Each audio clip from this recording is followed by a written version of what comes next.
Good morning and welcome to the 2024 Hiring Our Heroes Military Spouse Employment Summit. Please welcome to the stage the Vice President of Hiring Our Heroes, Elizabeth O'Brien.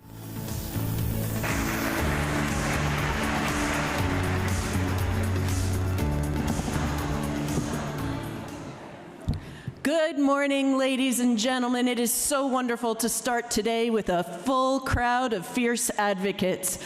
Welcome to our 8th annual Military Spouse Summit, Resolve Through Commitment, Harnessing the Power of Employment. I first want to recognize some of our very special guests, Mrs. Shireen Brown, Military Family Advocate, Mrs. Holly Ann Milley, and the spouse of Mrs. Holly Ann Milley, Mrs. Molly Raymond, the very First Lady of Space Force and Hiring Our Heroes Ambassador, the Honorable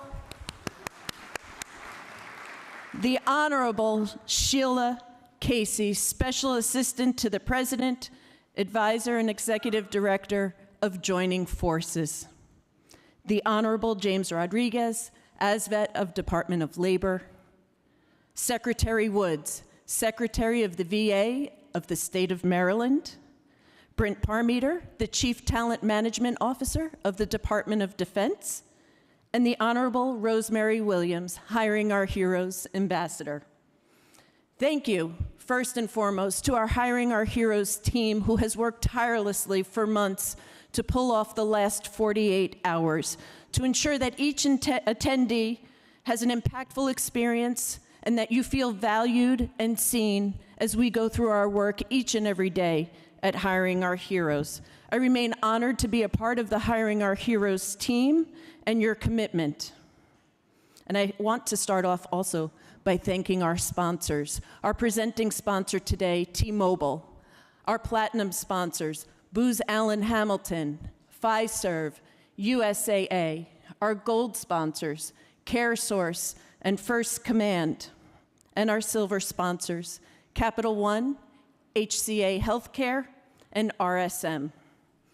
I am an active duty Army spouse for the last 20 years during our nation's longest and most prolonged conflicts. I am a mom to 3 Army brats and a spouse to Justin. I am honored to be part of this community, a sister and brotherhood that is indeed 91% female. Notice it ticked down from 92, so our male military spouses are gaining.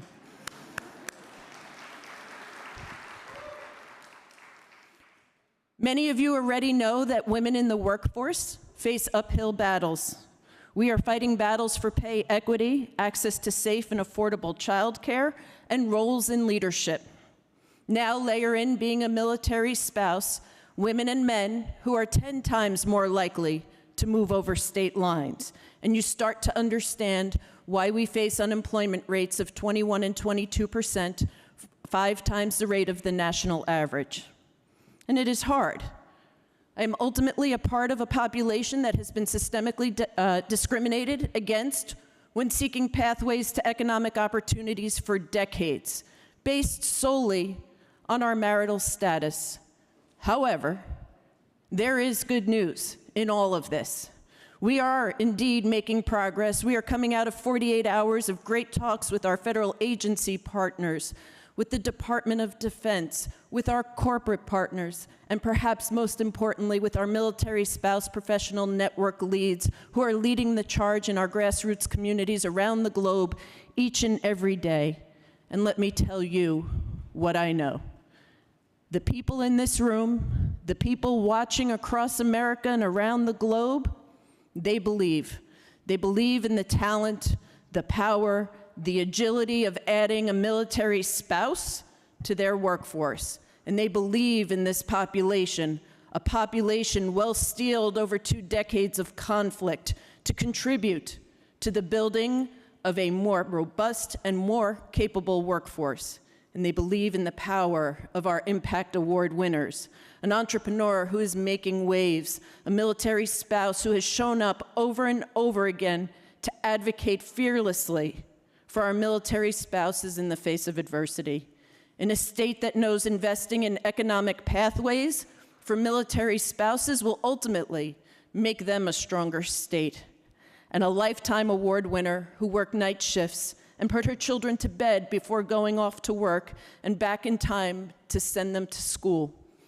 And we will not take our foot off the gas. We will continue to lean in, to advocate, to build, and to ensure that military spouses, even when it is hard and it is gritty, have an opportunity to rise. And what feels like a lifetime ago, I was a college basketball coach and college player. And before tip-off each and every game, we'd come out and one side of the crowd would chant, "I believe," and the other side would chant, "We will win."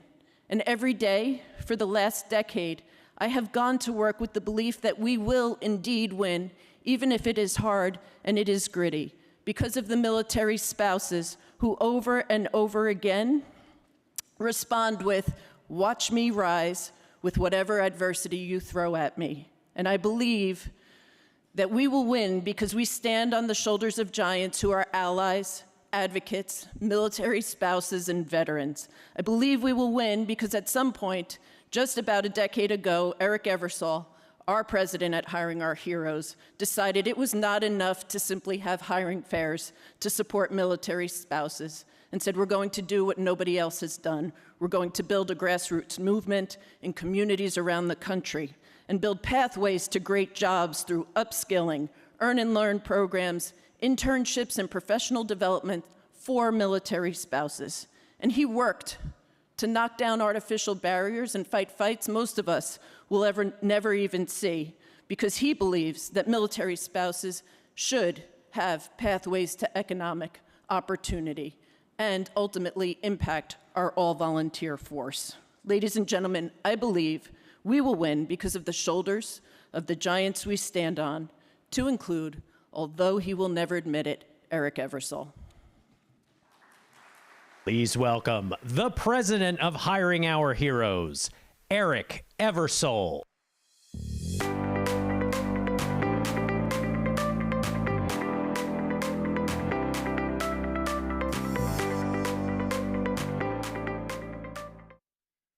Good morning, everyone. It's so great to see you in the Great Hall here at the U.S. Chamber of Commerce. Liz, of course, thank you for those incredibly gracious remarks. I can't believe that this is the 8th annual Military Spouse Employment Summit. What really started out as an idea, as a convening to bring the community together, has now blossomed into an annual event that allows us to celebrate the incredible work that military spouses do each and every day and the service they provide for our country. Liz was really too kind with her remarks, in large part because our efforts at Hiring Our Heroes for military spouses has never been about any one person. It's been about the community that's reflected here today in this room, the community that is watching via TV. It's the community that is fighting each and every day to make a meaningful difference for our military spouse community. It's their resilience, it's their grit, and it's their determination to get things done that is making a difference. And here's the great thing. Today, I feel like we're at a tipping point. Today, we are closer to changing the narrative on military spouse employment. We're closer than we've ever been. I can feel it. This is the second day of meetings. We're seeing sea changes across the federal government with the DEDO and the work that Joining Forces is doing over at the White House. We see it at the state level in states like Maryland that is making a commitment to hiring military spouses in their state agencies and to make sure that they have the resources to be successful. And I'm seeing it across the business community that no longer do I have to tell them, as I did 5 years ago, that if you have a veteran employment program that doesn't include military spouses, then you have half a program. We don't have to have that conversation anymore because people understand the incredible value that our military spouse community brings to their workforces and their communities each and every day. They make us stronger, and they make us better people. It's been truly remarkable to see the change that's occurring, and I know that when we stand here next year, again, celebrating the amazing work that each of you are doing on behalf of the military spouse community, we're going to have tremendous stories of success, and no longer will we face 20% plus unemployment for that community. We are making a difference, and I can't thank each and every one of you enough for that commitment. But that commitment can't be done without tremendous partnerships. Partnerships, of course, across the state agencies, across our business community, but most importantly, it can't be done without incredible work being done by the military services and the Department of Defense. It's why I'm so honored today to be joined here in a moment by the spouse of the current chairman of the Joint Chiefs of Staff to talk about what she's seen at the military community level, how military spouses are being impacted, and more importantly, the change that's occurring. So please join me in welcoming Mrs. Shireen Brown, the spouse of the chairman of the Joint Chiefs of Staff.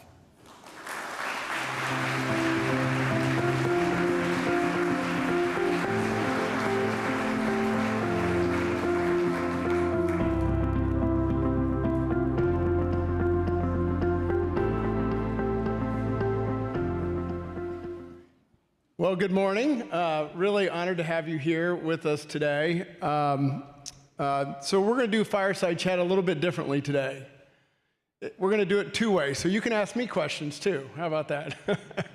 I don't know if I have anything that's going to add to what you're going to say, but if you think of something that you want to ask me, please feel free to do so. But we're really honored to have you join us today. I know you've been busy traveling with your military spouse. And I know you've been visiting a lot of bases across the globe.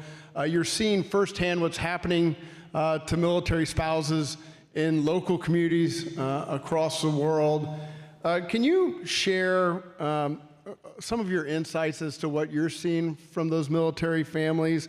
You know, what are the challenges they're facing, and importantly, where are we making progress? Where are the success stories?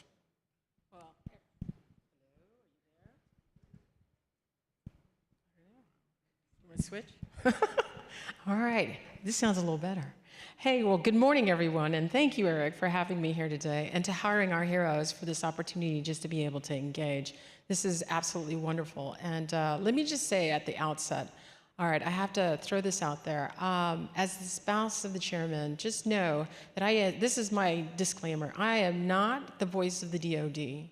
And so as I've gone around and seen different things, I just want you to know I've been engaged and seen a lot, but I am not the voice of the DOD.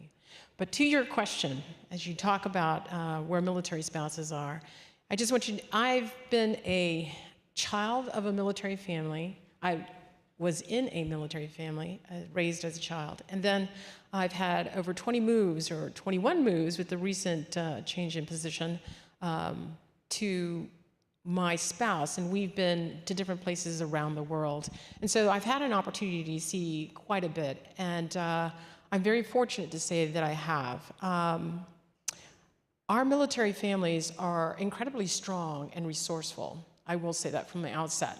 But we are navigating a very challenging road as we go forward.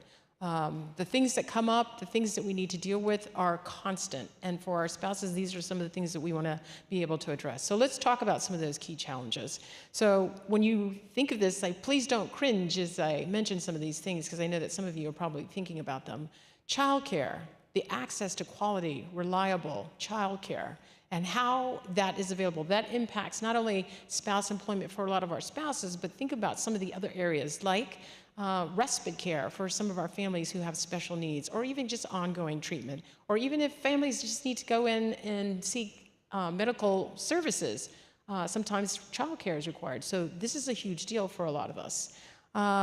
Think about education. As we continue to move from place to place, the opportunity for our families to continue to receive high education, the quality of education as we go from, it can definitely provide a little bit of stress for our families and for our kiddos, if you will, because the academic progress for those kids, as well as the social stabilities for our children. And then there's healthcare. Well, we might have access to healthcare, but whether or not we can actually get those appointments in and see that specialty care is a huge deal for a lot of our families. Housing, again, another topic where, because of the transitory nature of our career fields for our members, as we continue to move from one place to another, perhaps those locations look a little bit different. What's available for our families is different. The safe and affordable housing. And then lastly, spouse employment. That's why we're all here today, right? Where, as we continue to move, how can we find maybe remote work, telework, as we found over the course of time? These things kind of really make a difference for our families because they kind of leave gaps in our resume if that's not an opportunity for us. Well, let's look at some real quick. I know we have a limited time here, but I don't want to take up all the stage. But let's think of, let me give you a couple of examples of where our military families have seen progress. When we start talking about childcare, our DoD is working with some of our childcare facilities off the base. So out in Colorado Springs with Carleton Academy, the DoD is subsidizing some of the expenses for our family members to be able to seek care. And why is this important? Because it's within the community. Community wins, and so do our military members. Because over 70% of our families live in the community. So this is a huge deal. And then what about educational support?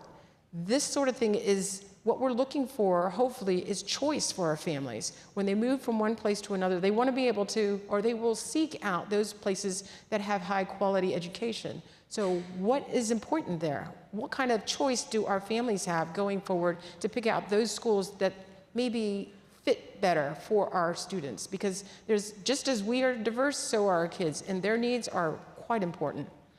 Let me talk to you a little bit about healthcare. So in the realm of healthcare, there's a location out at Fort Meade. It's the Education and Resiliency Center. How do we help our families, especially when we start looking at mental health and what is the area of interest?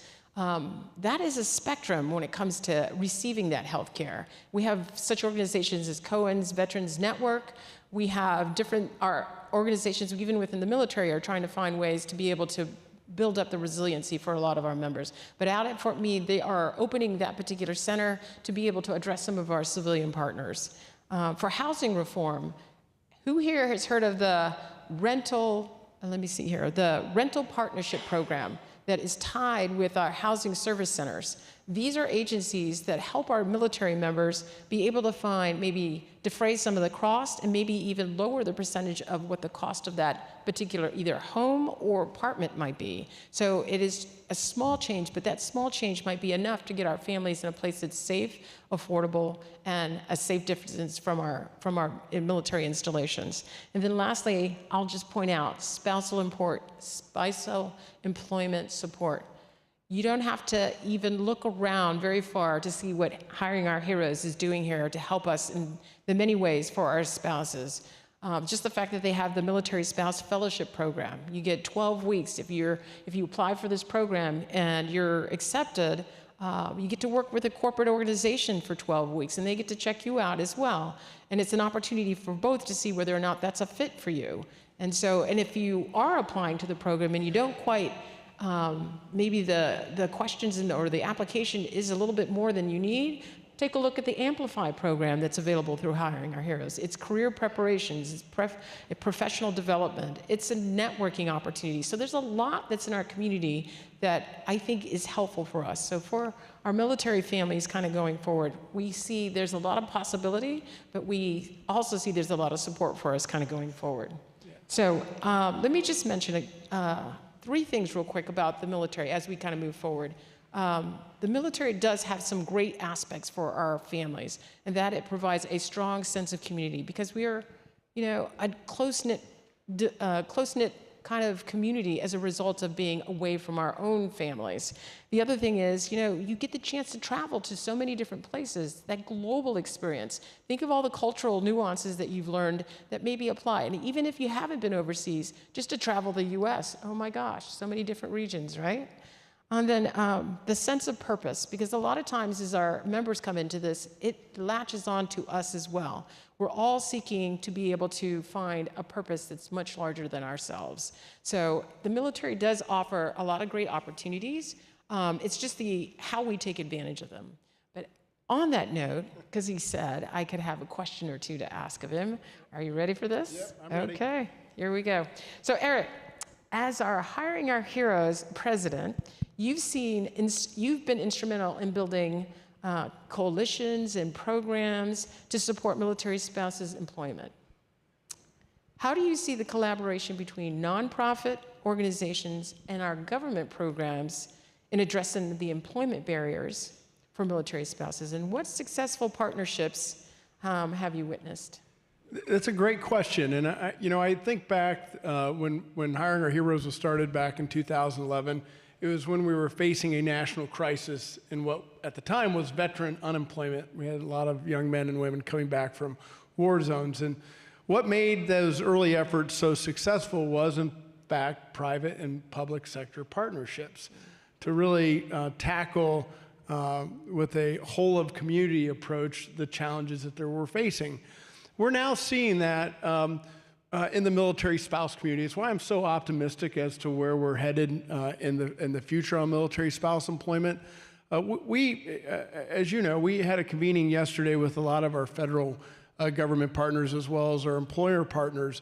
And what was different about yesterday than in previous years was that we're starting to as a country and as a community, as employers, as public sector partners, we're starting to attack military spouse employment as a top priority across these agencies and organizations. It's not an afterthought, and it's not to say that 5 or 6 years ago that people didn't care about it, but it seemed like it was a collateral duty. And for those of you that are veterans or the military spouses, you know that collateral duties aren't your primary duty, and it didn't necessarily get done always the way that it should have been done. And we're now seeing a tremendous sea change in how all of the partnerships are starting to attack this. This is something that is a priority for federal agencies. It's a priority for our public sector and private sector partners, for our state partners, and they're starting to make tremendous differences in how we're reaching out to the military spouse community, how we're creating pathways. And that's what's really exciting from a workforce development point of view, is that we're able to upskill, Hiring Our Heroes is able to upskill military spouses in careers that may be more remote or portable, but through the partnership with the Department of Defense on the Military Spouse Career Accelerator pilot, we're able to create that experiential bridge with those internships, creating opportunities that didn't exist 2 years ago for military spouses. And so, that's at a macro level. At a micro level, I haven't been to a single military installation this year where the base leadership hasn't said that military spouse employment is anything less than their number one priority. They understand how it's impacting retention, they understand how it's impacting their families, and how important it is to get it right. Not only because it's the right thing to do, because it's mission critical for each of these services. And that's, to me, the essence of the private and public partnership. We're all rowing in the same direction, and I think that's really making a big change. Yeah, I couldn't agree with you more there. And it is a big deal. Now, you talked about some of your initiatives or your kind of your focal areas. You were the creator of Five and Thrive, which really focuses on those core pillars that you talked about, including childcare, education, military spouse employment, housing, and what did I forget? Healthcare. Healthcare. Yes. Can you talk a little bit more about that initiative and how that's progressing? Well, no, thank you very much for mentioning that. Yeah, so Five and Thrive started off as a grassroots initiative through the Department of the Air Force. And as a result, it has grown, mainly because it started right where our families needed that little bit of a push or motivation. But more importantly, it's our community partners that jumped on this to understand what this is all about. As you had mentioned, it's childcare, education, healthcare, housing, and spouse employment. And so we've now had a successful partnership with the National Defense University Foundation, and this is in an effort so that we can scale this across all of the services. It started with the Department of the Air Force, but we're hoping to reach out to all the services. And so as we talk about the 5 lines of, we have, in addition to those 5 pillars, we have 5 lines of effort. And the very first one of that is to be able to consolidate, or at least advocate for our quality of life improvements. And what does that look like? How are we able to get some of this information out to a lot of our not only our families, but our community partners? We want them to be able to understand, and how can we work with you in terms of seeking out those policies or changing those policies they make to have that work. And then it's fostering these community partnerships. We see that going forward, the military is focused very much on what it does do best, which is war fighting. But they've got to take care of their people, but they can't do it by themselves. And so when we foster these relationships with our community partners, it just makes the benefit that much larger, I think, across the board. The third one is to consolidate the quality of life resources into a one-stop shop. So where can folks go? Because it is at that base level, at that local level, where they're trying to find those resources. Our national programs are fantastic and they offer quite a bit, but maybe they're not everywhere. So how can we take advantage of what is available in your local area? Because that's where we're going to go first, right? And then we're going to try to educate our military families, our military leaders, as well as our community partners as to what the resources are that are out there. What are the best practices? And how do we share those across the board? Because I think we need all 3 of those entities working together to better suit and hear from a different perspective, for as each of us bring a different perspective, insight, and just a little bit of change as to how. Because when we work together from the start, all of these stakeholders, we don't have to go back and change, hopefully. You get all the perspectives up front, and we can just make the change as we move along. And then lastly, it is promoting the exceptional value of our military spouses. Guess what? Our military spouses are professional, proficient, and they're extremely passionate. To be able to recognize what their skill sets really are, I think calls into question whether or not even whether or not we should have them have a seat at the table as we go forward. So as I mentioned some of these things, some of the challenges still remain, but I think when we have these opportunities to leverage our community partnerships along with those entities, it makes such a difference. We want to be able to find ways to be able to grow across the board and help educate along all the different areas. One of the things that I have also seen too, and I've kind of mentioned it just a little bit, not only are the resources there, but when our military members, our community partners, and our military spouses are in those specific locations, what we find is that we need to tailor what the community or what the issues might be. Because what happens maybe out in Arizona will look distinctly different as to what happens in Washington, D.C., or New York State, or Cannon Air Force Base. Oh my gosh, I know there's somebody here from Cannon. So how we address this, I think, is critical. And this is where we need our spouses in the room to be able to give a little bit more understanding.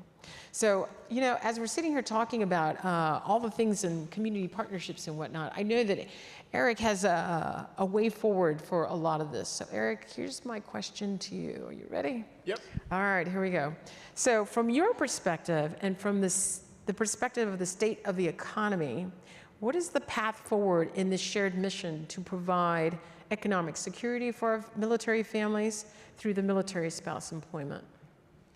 To your point, it's really going to be a grassroots effort to really change the narrative on military spouse employment, and we have to really take victories where we can get them. And so as we look across bases, as we fight kind of the grassroots level engagements and get military spouses connected with employers locally, how do we then change the narrative at a grass tops level to really start to create those longer term pathways for military spouses, whether it's remote or portable work opportunities with global companies.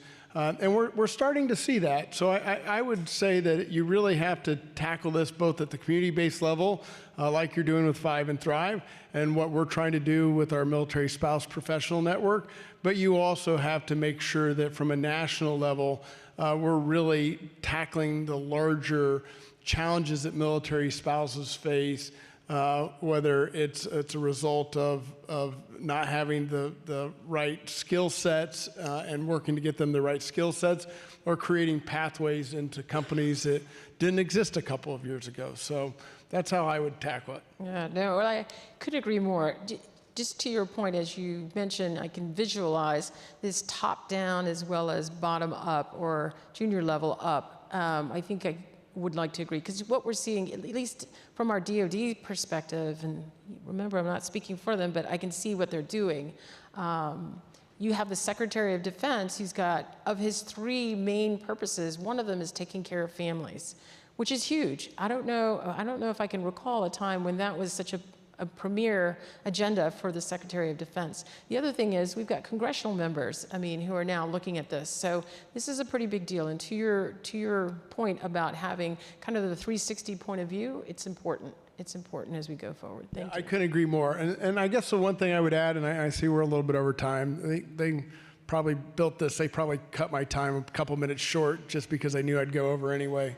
The one thing I would emphasize, and you and I have talked about this, is the importance of sharing success stories and what's happening in our communities that are good. We always hear about the bad stuff, right? That seems to be the current news cycle. And we don't take enough time to celebrate the good that's happening in communities, the good that our employers are doing, the good that our state partners are doing, the good that's happening across the services and at the DoD level, because there's a significant amount of good that's happening. And as we empower military spouses for that future where there isn't 20% unemployment, we need to help them understand that we are making a difference, we are committed to their cause, and we're here to support them through thick and thin. So, oh, I couldn't agree more. Thank you so much for that. I want to just remind you also, our military is the most well-respected and is the leading force across the U.S. And so as we continue to move forward in this particular vein, know that other countries are looking to us to be able to lead and are seeking our advice. And so for our family members who continue to face challenges across the board, just know that when we bond together as with our community partners and have our military leaders and families in play, then we're building a stronger force for tomorrow. And that's what we want to see. And if we know that our military members don't have to worry about our families at all, think of the stability and strength of the focus that they have on their jobs. We want to remain the top dog, if you will, and we will continue to be there with your help and with your support, and then the positive message going forward. So we've accomplished a lot, but there's still more room for improvement. So. Couldn't agree more. Could everyone join me in thanking Mrs. Shireen Brown for spending so much time with us? Please welcome to the stage Special Assistant to the President, Executive Director Joining Forces, Sheila Casey.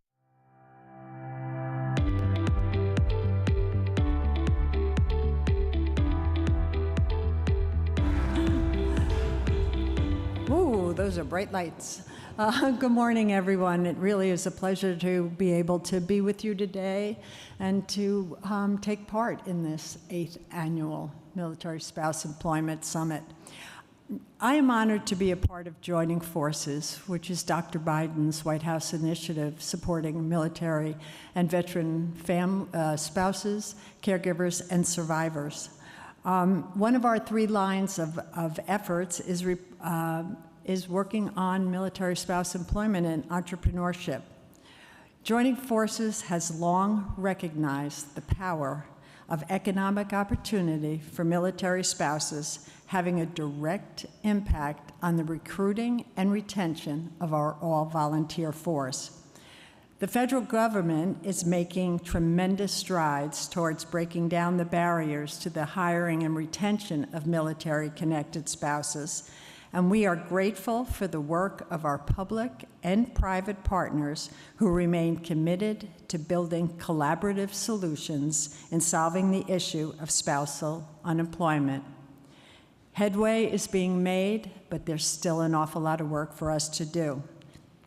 Thank you to Eric and Liz and their entire Hiring Our Heroes team for all the great work you have done and continue to do in getting us closer and closer to our goal, ending the high rate of unemployment for spouses. Dr. Biden is sorry she couldn't be here with you this morning in person, but she did not want to miss the opportunity of sending a message to you. So now it is my honor to introduce my boss, the daughter of a World War II Navy signalman and a military mom and nana, Dr. Jill Biden. Last year, Joe signed the most far-reaching executive order on military spouse employment in American history.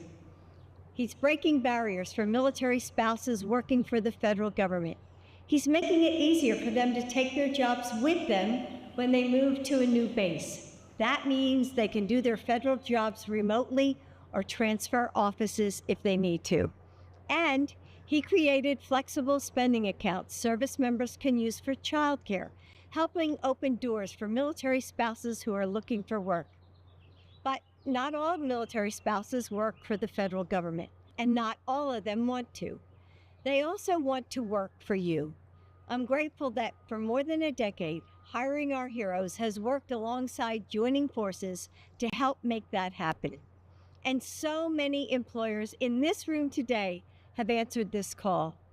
Thank you for showing the world what's possible.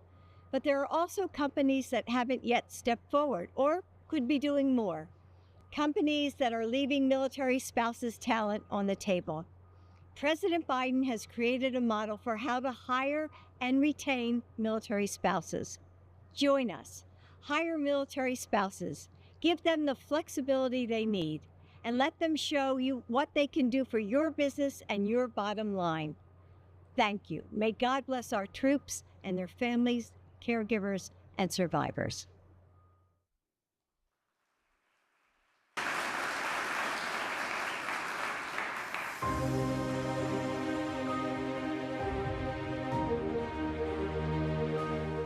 I found it very difficult trying to break into different career fields because I had so much experience in healthcare, and a lot of companies wanted me to have a little bit more of the business side of things.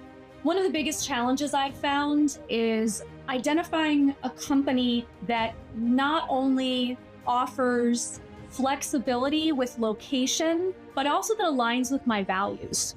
The biggest challenge that I faced as a military spouse while trying to find employment has been the constant moving. My wife is in the Navy, gets stationed abroad.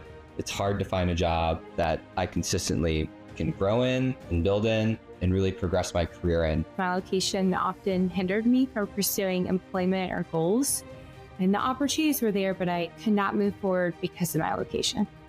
Earlier this year, I attended a Hiring Our Heroes networking event in Maryland at the Governor's Mansion. While I was there, I networked and I met a recruiter from Booz Allen. He asked for my resume, and the rest was history. I am now a senior consultant program manager at Booz Allen, and I'm in my first month, and I'm loving it. Hiring Our Heroes helped me not only identify companies that appreciate the value that I bring as a military spouse, but also they connected me to a network I didn't know existed. Now I'm a senior recruitment marketing manager for T-Mobile, and I love it. I found the role through a recruiter at Amplify, and I went through the entire fellowship program. Hiring Our Heroes really helped me get my name out there. It put my resume in front of the right people. I was fortunate enough to do my fellowship with Deloitte. I did 3 months there, and then I was immediately hired on at Deloitte. This job is a great fit for me, and I'm able to work from anywhere I want and wherever we may end up going. I was able to participate in a direct hire military spouse fellowship, and I was able to land a job with my fellowship hosting company, which was USAA, full-time. I love my job so much. As a military spouse, it's very important to have the flexibility that Booz Allen provided me, because I have little ones at home and then my husband is still active duty. So having that flexibility is important because it does allow me to pick up where he can't pick up. This job benefits me and my family in many ways, but I'm actually able to contribute financially to support my family, which is a huge weight off our shoulders. Having sacrificed a lot for my spouse, you could tell that it took a toll on her. And it kind of took her off that mission focus. And now she's going to be able to stay in for a lot longer, knowing that with this job that I have, we are going to be able to be financially sound and flexible. USA has already supported one of my moves and will continue to support me as a military spouse. And this great opportunity for me has also been amazing for my husband because it has allowed him to pursue his dream career within the military. I am grateful for Hiring Our Heroes because I know I would not have gotten where I am in my journey without the abundance of resources and supplies that they have available to both veterans and military spouses.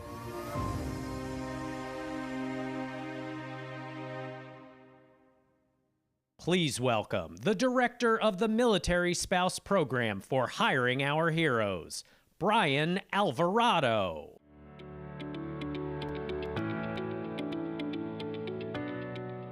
How you doing? Dr. Biden, right?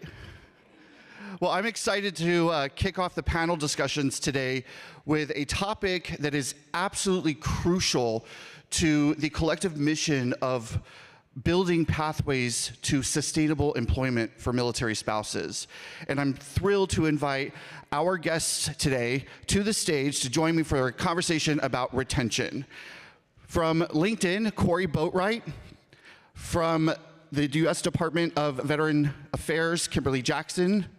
From Booz Allen Hamilton, Rob Goodall. And Ashley Saville from Blue Star Families.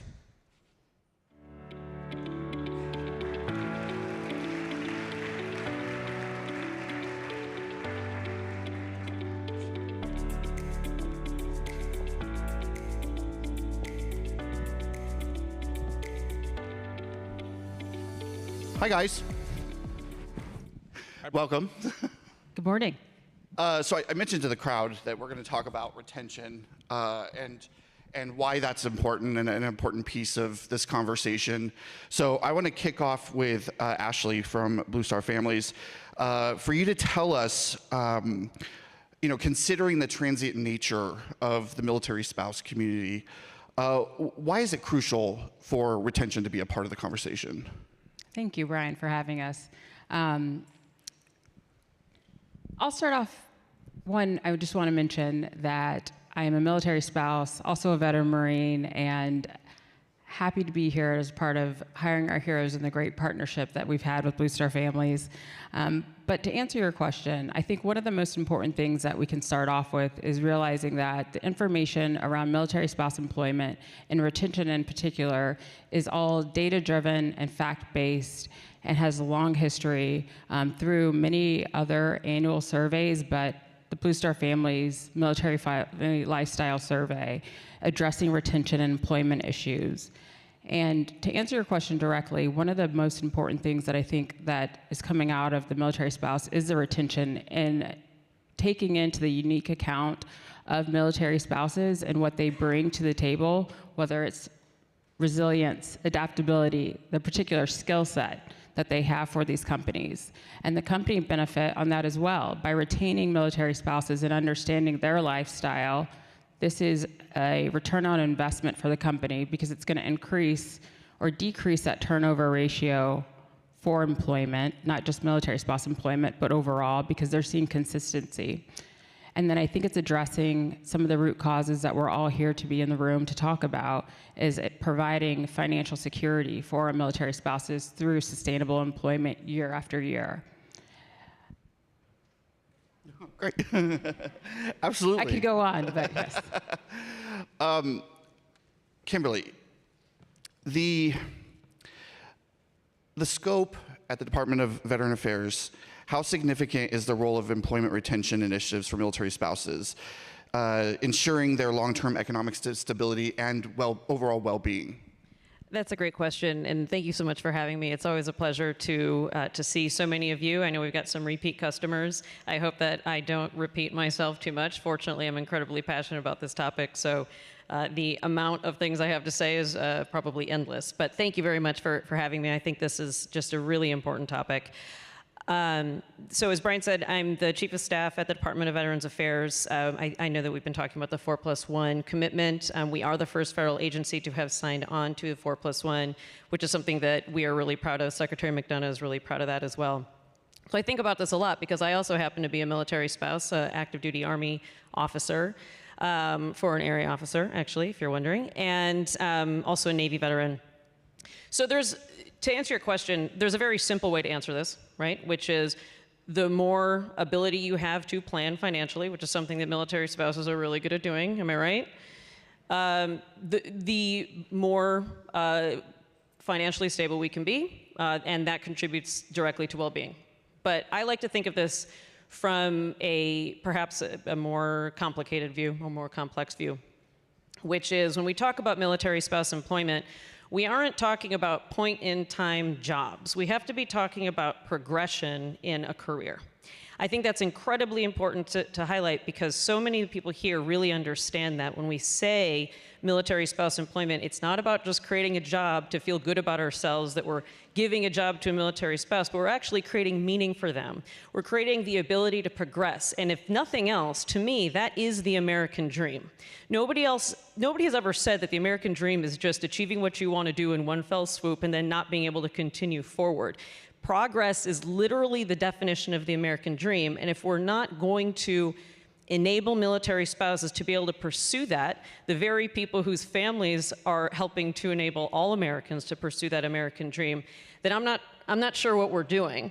But that's just from an individual perspective. From an employer perspective, I think that so Eric earlier was saying this, I think Ashley mentioned this as well, we have such an opportunity to tap into the incredible characteristics and experiences that military spouses bring to the table. This is a talented group and in a disproportionately overeducated group, a motivated and a loyal group, and I think that that's incredible. And most employers want those exact characteristics in their workforce, and I promise you that the VA does. But the third piece, I think some of you have heard that my previous career to this was working in readiness at the Department of Defense. So I was in charge of ensuring the Joint Force is ready now and into the future to be able to do what the nation asks of it. There is such an important nexus in what we're talking about, not just for retention of our military, but for overall readiness. That is a direct tie. If we can do everything we can to ensure that military spouses have meaningful careers and possibilities for career progression, then we're going to be able to retain the members of the armed forces that we want to retain as well. Absolutely, that's a great point, right? Well, I'm particularly excited to have Corey from LinkedIn here because that's the platform that folks are using for not just employment, but networking and the job search and keeping engaged. So can you talk to us about how does LinkedIn promote the idea of retention for military spouses? Thanks, Brian, and we're excited to be here. So thanks for inviting me to be a part of this. LinkedIn is incredibly proud to be part of the HOH partnership, but also the 4+1 commitment. And one way that we can promote it is obviously we support the hiring of military spouses and the retention of military spouses, but really the difference is being committed to it and hiring military spouses ourselves. And so one way that we do that is we had to understand the military spouse experience in our talent acquisition process. So the first thing that we did is we created a self-ID feature. So in the recruiting process, military spouses can self-ID, because we had to understand if we had a talent branding problem or if we had a recruiting problem. So were there a lot of military spouses applying for roles at LinkedIn and not getting through the pipeline? Or were none applying, did they not even know that there were opportunities at LinkedIn and that LinkedIn wants to hire and retain military spouses? So the first thing that we did is we implemented a self-ID feature in our application process. And then once you hire military spouses, you have to take care of them once they're here. And so we revamped all of our benefits packages specifically around military leave. So if a military spouse or a military family is PCSing or a service member is deploying, we have paid 12 weeks of paid military leave. And then if there's a caregiver spouse, we have 28 weeks of paid leave, so that they can take care of their family and do the things that they need to do. And then in addition to that, we do have our remote work opportunities. So the jobs, luckily, they're portable. So if somebody needs to PCS, we either make the job remote or we make that role portable. So it all begins foundationally with how LinkedIn is hiring and retaining military spouses before we can go out into the space and tell other people to do the same. So that's how we do it. Amazing.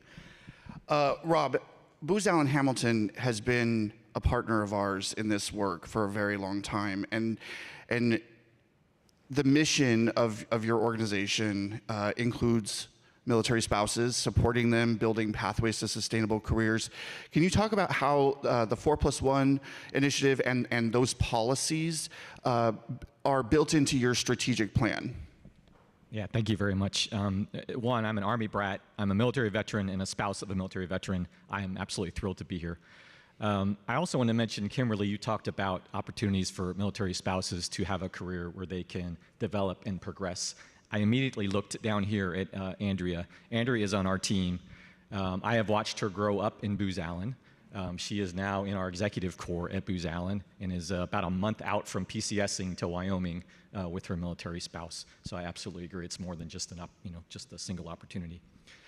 To the question of 4+1 alignment with Booz Allen, I have on my note card here, it's a perfect alignment. Right? 4+1 is about career mobility. It's about flexibility. That's what we're all about at Booz Allen. We're about that for military spouses. We're about that for all of our people. And when we think about career mobility, it is having the opportunity, supported by leaders, and this comes from our CEO down, that we will do everything we can to help a military spouse retain employment with Booz Allen wherever it is they're going. That may be using the skills they already have today. It may be gaining new skills. We were working before the pandemic on teleworking, remote work, but we got a lot of pushback. We've got to be there. You've got to be there to do it. The pandemic kind of accelerated that for us, and we saw what is in the realm of possible. And so that is also a policy of ours, that telework and remote work, where available, where we can support our people, our clients doing it, that's extended to our employees. So a perfect alignment there. The other piece of it is beyond 4+1, it's a perfect alignment with Booz Allen's strategy. So our strategy is called VOLT. We talk about velocity, we talk about leadership, we talk about technology. Well, I don't have to tell anybody in this room that military spouses are all about leadership. All right, so they nest right in with what we're talking about, what we want the corporation to be all about. And then the technology piece is about that intersection of mission and technology. Well, our military spouses have lived the mission, and they have grown up in the last several decades probably with their spouses watching technology and mission integrate more and more. So perfect alignment for us. That's great. So I want to dig into the 4+1 initiative, what it actually means, and I can't think of a better person to talk about this than the organization that helped us start it last year, Blue Star Families. So Ashley, can you share with us why this is important and what the actual policies are that will help lead to retention? Oh, absolutely, and a great question. To back up a little bit in terms of how did we get to the 4+1 initiative and where did it all start? And it started with a 3-year longitudinal study that Blue Star Families conducted on military spouse employment. And this was both given feedback by military-friendly employers that have military spouse-friendly employers that already had made an initiative 10 years ago to start hiring military spouses and looking at their retainment policies and provided recommendations. The other half of this is from directly from Blue Star Family's constituency and membership base regarding what the challenges they saw, both as securing employment as well as making it retention in terms of staying with the company. And the 4 pillars of 4+1 started with 1, having job transferability, which we all know in a PCS life, as you just mentioned with Andrea. It's very important. It's probably the one topic that we need to be addressing a little bit more about the transferability. The second is flexible remote and working hours, or flexible hours, and then promoting remote work as well within that. Lastly, the last one component of 4+1 is listen, I'm a little biased to this one, getting ready to move to Camp Pendleton for a husband that's taking command. It's really having that paid PCS leave. You're packing up your house, you're moving across country, you're getting ready to be indoctrinated into a new place and trying to figure out friendships, networks, and not to mention childcare and new schools. So that remote and policy, as well as having the policy program put in for paid PCS leave for our members and military spouses that are moving across the country, are the 4 key components.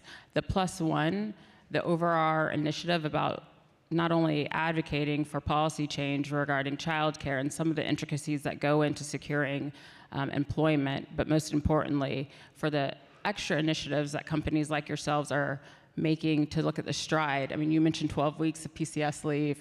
That is huge for the families. So it's really taking a deeper step and deeper dive and looking at how do we support retention of military spouses once they're already into the company.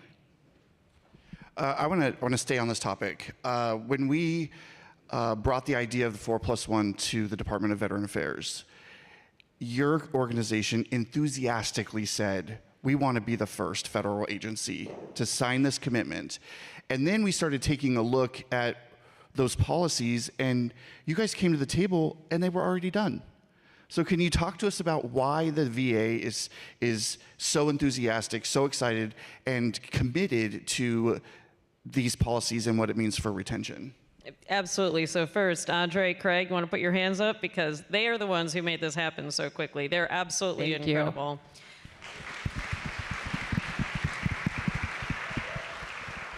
So one of the reasons, I'm going to answer this in 2 parts, both briefly. One of the reasons I'm really proud to work at VA is from the people who work out in the field all the way up to the secretary, everybody is really motivated to do the right thing, not for just people as an abstract term, but for specific individuals. So when I learned about 4+1, went to the secretary, it was lightning fast how quickly he said, figure it out. Of course, stay within the bounds of the law. Let's make sure we can afford this. Let's make sure this makes sense for veterans. But let's make this happen if this is the talent pool that we want to keep here. And by the way, there's of course a really big overlap between people who care about veterans and people who happen to be military spouses, right? So it really made a lot of sense for us. So that was fast, but these guys are the ones who have implemented it. The important thing that I want to highlight is, as I have said, I am clearly a huge fan of the different tenets within 4+1. But the policy in and of itself is not optimized if we just say, cool, we've signed off to 4+1. Now, for all 451,000 employees that we have at VA, you guys figure it out, and military spouses can just put this policy in your face and say, you have to do this for me, you have to do this for me. And you all know, we all know how hard it can be to self-advocate when you're in the middle of a PCS, your spouse is deployed, nobody really understands the value that you might bring to the table just on its face, and you are the one who's trying to say, hey, I actually have a policy over here. The secretary said that you have to help me try to transfer my job, and if you don't have a policy behind all of that that says this is going to be an expectation that you learn, all managers learn what our commitment is, what authorities are in place so that you can continue to support military spouses throughout their careers, then we're just, once again, putting the onus back on the individual military spouse to navigate a huge bureaucracy by themselves. And that's what I am not willing to do. That is what our team here is not willing to do. And I'm really, really proud of how quickly it's started to take hold throughout the department. So when you say that we signed off and now we're ready to go, I think that key part of it, which we're putting into staffing now, is the most important piece to make sure that this sticks. So I'm very proud of that. I think that On top of it, of course, that we have a number of other programs, a number of other policies that are helping us implement 4+1 and things that we've been working on for quite some time. For example, we have a number of spouses that we're able to support through the domestic employees teleworking overseas or DEDO. We're already doing that, but we're working to formalize that. And that's true of a number of other programs. The last thing that I'll say is at VA, regardless of if you're a military spouse, we have a number of different executive leadership and development programs that I think are really effective, that we have a number of employees that are able to take advantage of. My intent is that we enable military spouses through all of what is encompassed within 4+1 so that we don't have to treat military spouses in their own separate executive development program, but we have created the conditions so that they can take advantage of those same exact ones so that they have the exact same opportunities and chances to advance and become senior executives and become the heads of their office. Whatever it is that they want to do, they can do that just the same as everyone else, because I think that chance to be treated equally, to be treated fairly, and to have every opportunity to do that is really all that we are asking for. So, I was waiting. Corey, so talk to us about LinkedIn and how it leverages its resources and its networks to empower military spouses, not only to secure job opportunities, but also to thrive. The core way that we do that is with our LinkedIn Premium offering. So LinkedIn Premium is a free offering that we offer to military spouses every time they PCS, and again when their service member spouse separates or retires.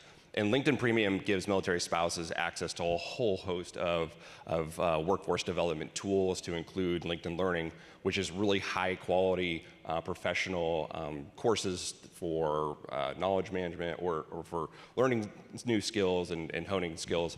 But also our solutions tools are great for finding military spouses. For instance, our talent solutions helps employers like you in the room find military spouses, and then our marketing solutions helps employers and even nonprofits that are looking to deliver programming or to share jobs to military spouses. So it helps us, employers attract military spouses. And then our learning solutions, which is our LinkedIn Learning platform. If you haven't seen it, you have access to LinkedIn Premium, you should really check it out. It's quite an amazing tool that you can learn anything from Excel basics to now you can learn, there's classes on AI, which is one of the top classes that military spouses are taking right now. So we have all these tools that we offer employers and nonprofits and military spouses so they can not only get on the platform, but then they're successful on the platform. And then I'll end, I started with LinkedIn's very first thing that we did for hiring military spouses is that we added a self-ID function.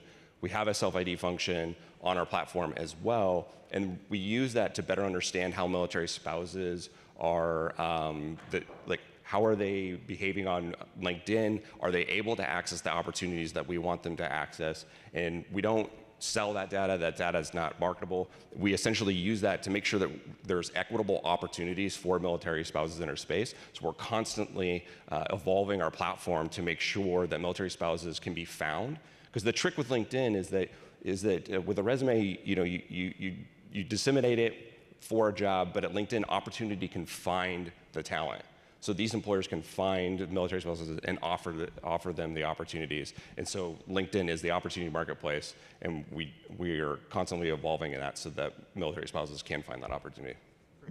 I personally have used LinkedIn Learning a lot. Anytime I need to learn how to do something in Excel, I go to LinkedIn Learning. Exactly. Rob, given the research that's indicated a tight link between spouse employment and financial insecurity in the military household, how does supporting military spouse employment fit into your corporate responsibility and sustainability efforts? Yeah, thank you for that question. I really hone in on the word responsibility. So our stated purpose at Booz Allen is empowering people to change the world. We're really proud of that. Well, over 900 of our people, at least, probably north of 1,000, because they have to self-identify. It's a big company. We're probably not getting them all. But at least over 900 of those people that we want to empower to change the world are military spouses. Right? So it really is a responsibility. They are part of our team. They are our people. and we're asking them to go change the world, so the least we can do is empower them. So there's that piece of it. There's this larger ecosystem.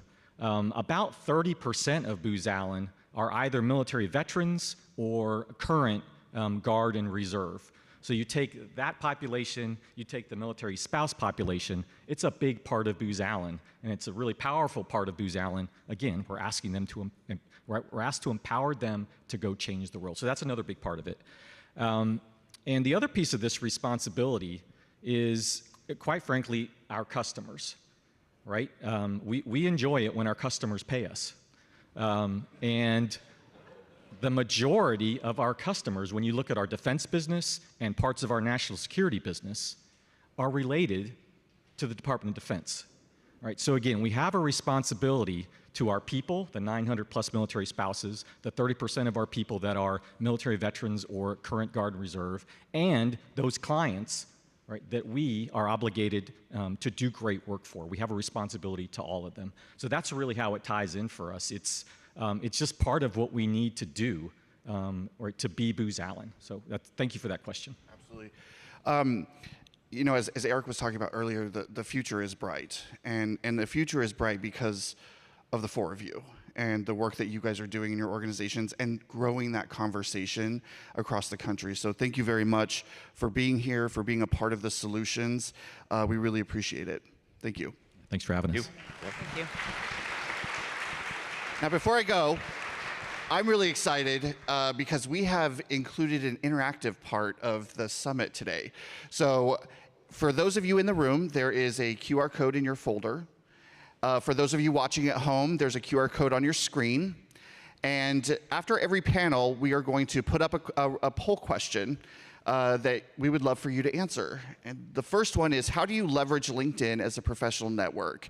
Options are employment search, networking, candidate sourcing, and share or engaging with content. So please take out your phones and take that poll for us. Thank you all again, and we will see you later.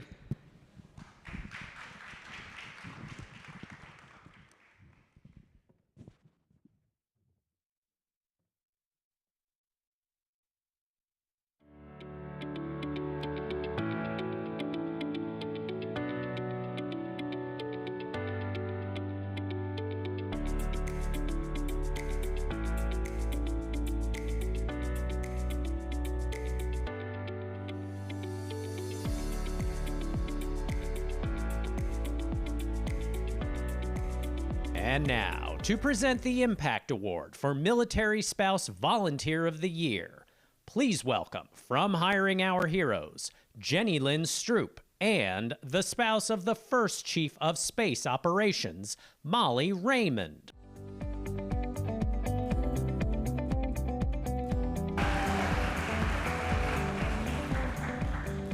Good morning. The Hiring Our Heroes Volunteer Impact Award is presented to a volunteer for great contributions to strengthen and empower their communities and the military spouses in those communities.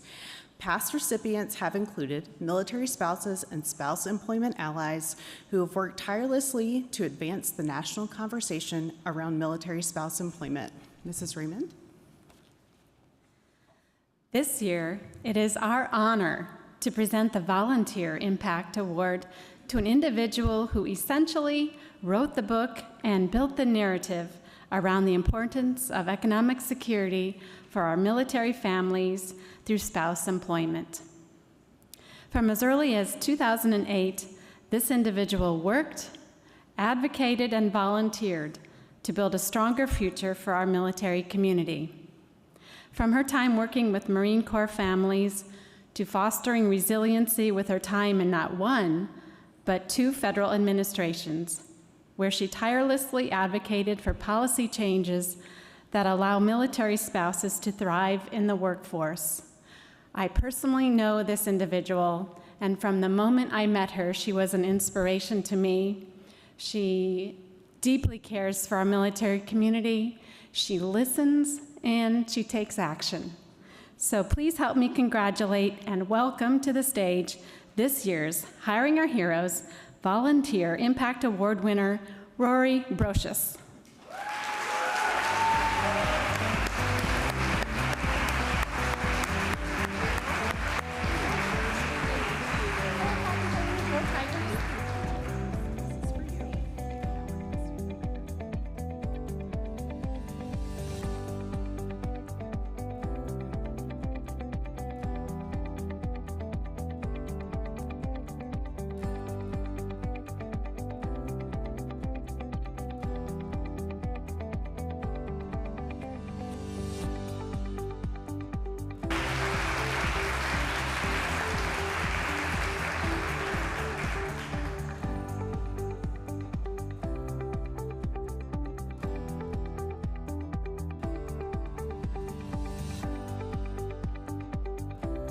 Please welcome to the stage the Senior Director of Strategic Engagement for Hiring Our Heroes, Meredith Lozar.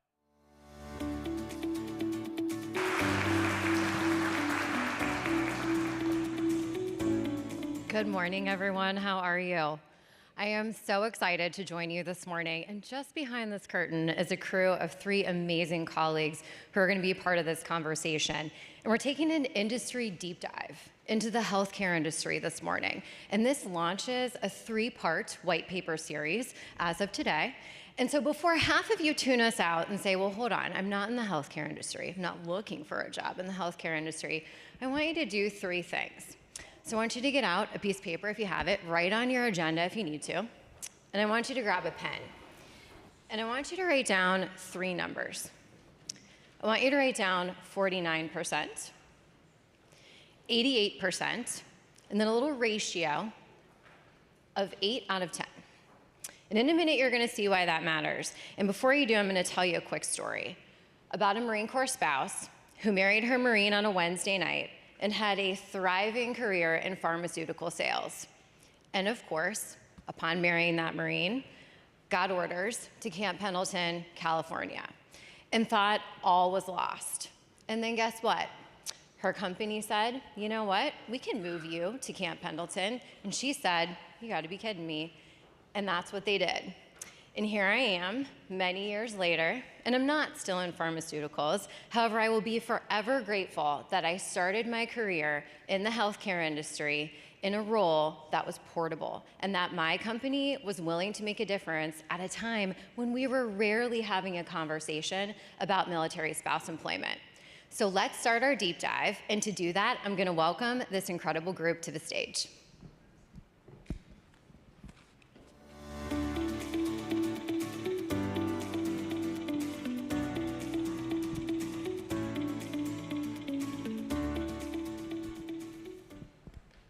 Okay, now you're gonna say I just wrote down these 3 things. So what were the 3 things? So in your folder, there's a slick sheet. There's a 1-pager, looks like this. So what is the 49%? So we just said, if you're not in healthcare, you may have started to tune us out. And this is where you tune back in. Because 49% of job postings in this industry are non-STEM job postings. So as military spouses, we often think, I'm not qualified for that role. Sometimes as hiring managers, we think we're looking for something specific. But what we found in this research was actually the opposite of that. And this great group is gonna talk about that. What else do we know? That 88% of the roles that we looked at through the healthcare industry, pharmaceuticals specifically, require a bachelor's degree or lower. So we think sometimes about military spouse talent. We are highly educated, we're highly qualified, but sometimes we think we have to have a PhD or we have to have a master's degree to enter into a field. And we are so thrilled to say that this research found that's not the case. And the last one, 8 out of 10. Here's what we know about military spouses. And if you're an employer in this room, this one's for you. 8 out of 10 military spouses already have or will upskill and reskill to what you need for the roles that you have open.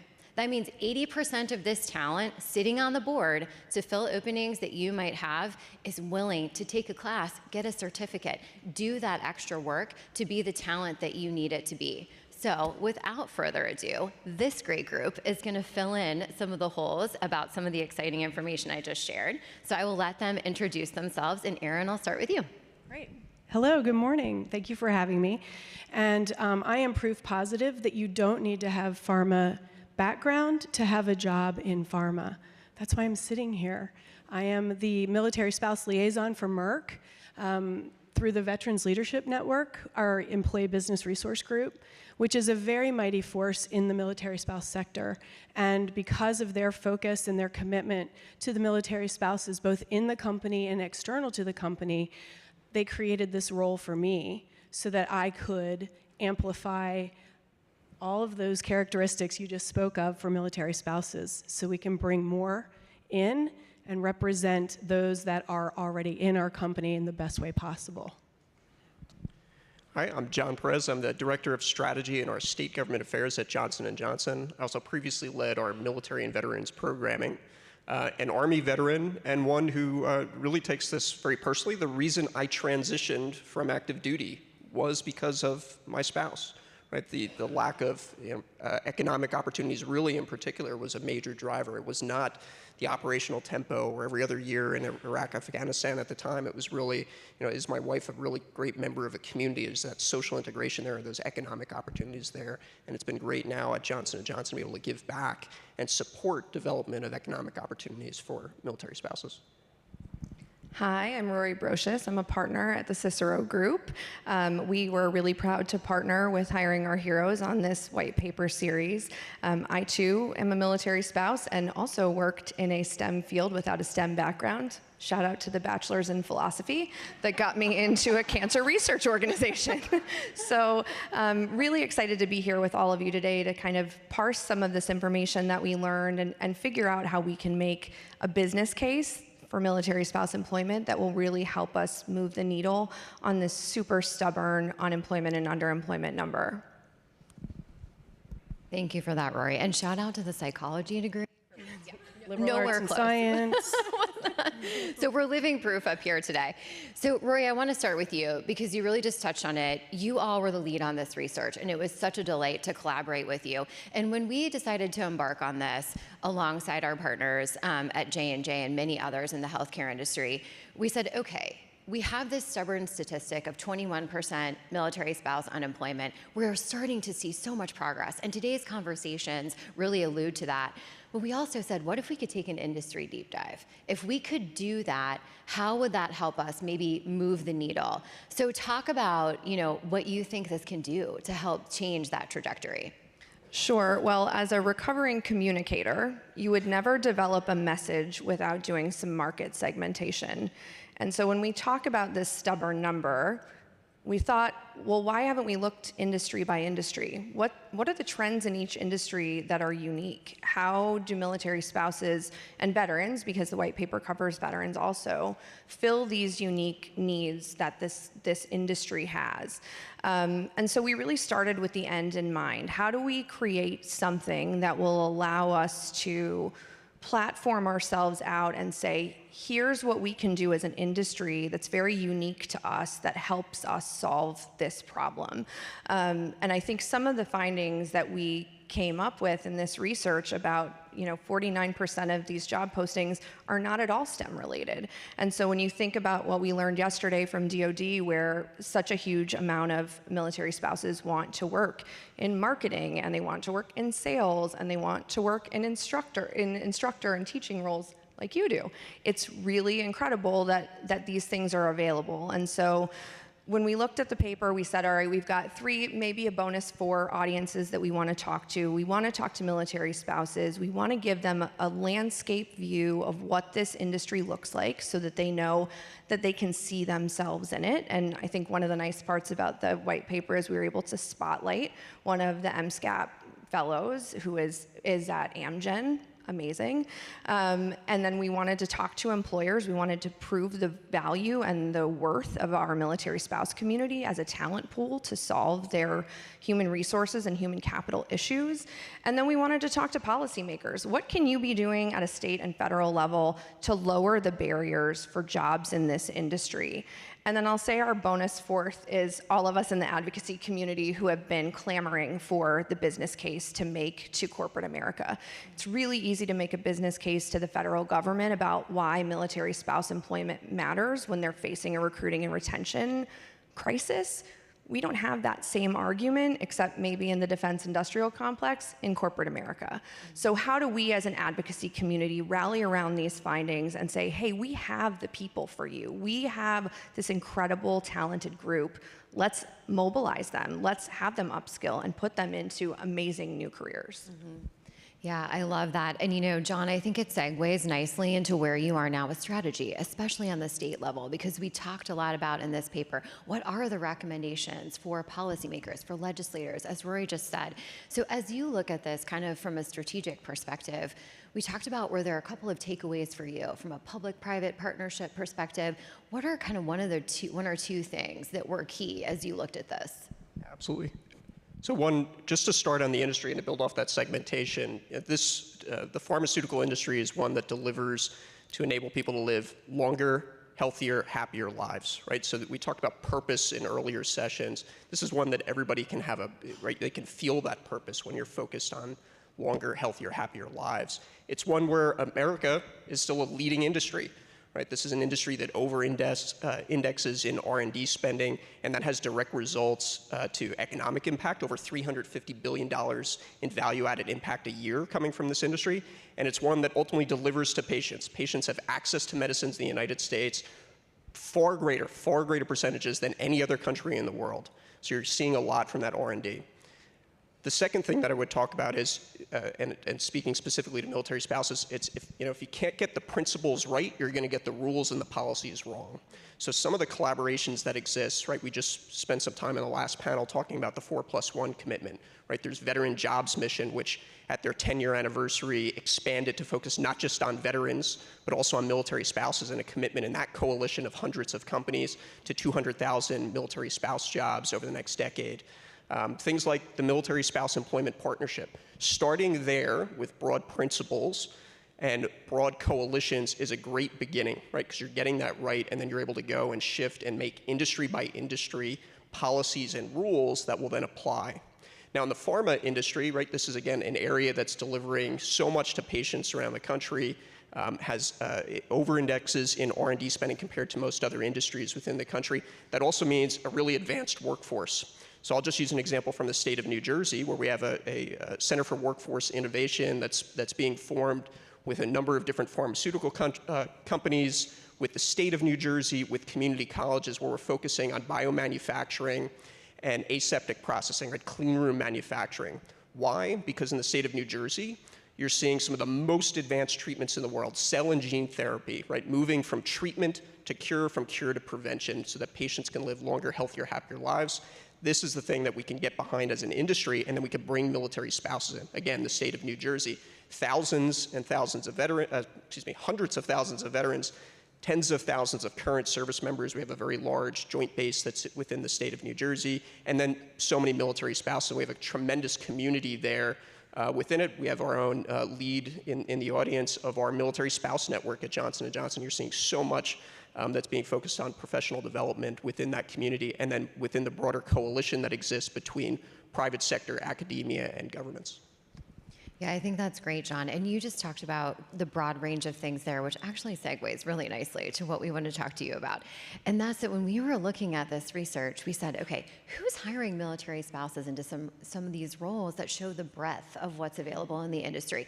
And Merck is using the Department of Defense Military Spouse Career Accelerator pilot, which of course Hiring Our Heroes is really proud to be a supporter of, along with Deloitte.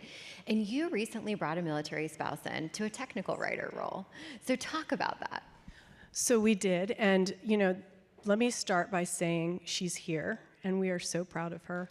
She is. Can we call her out? Would she be willing to raise her hand? Amanda, there she is, table 11. Amanda's amazing, but you speak about the breadth of the roles within the pharmaceutical industry. It's a very large industry. I mean, our company is 80,000 globally, so the amount of roles that we have, they tap everything from administrative roles to people in the labs, to R&D, to the sales force, the marketing force.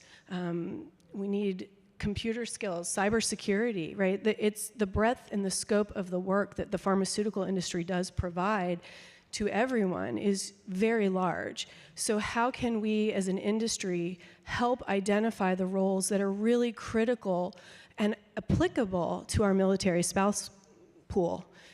And there's two groups of military spouses, right? There's the group that's actively married to, let me rephrase that. They're married to active duty. But then there are the military spouses like myself who was ready to start my career after my husband retired. And all of a sudden I had the time to focus on me and what I wanted to do.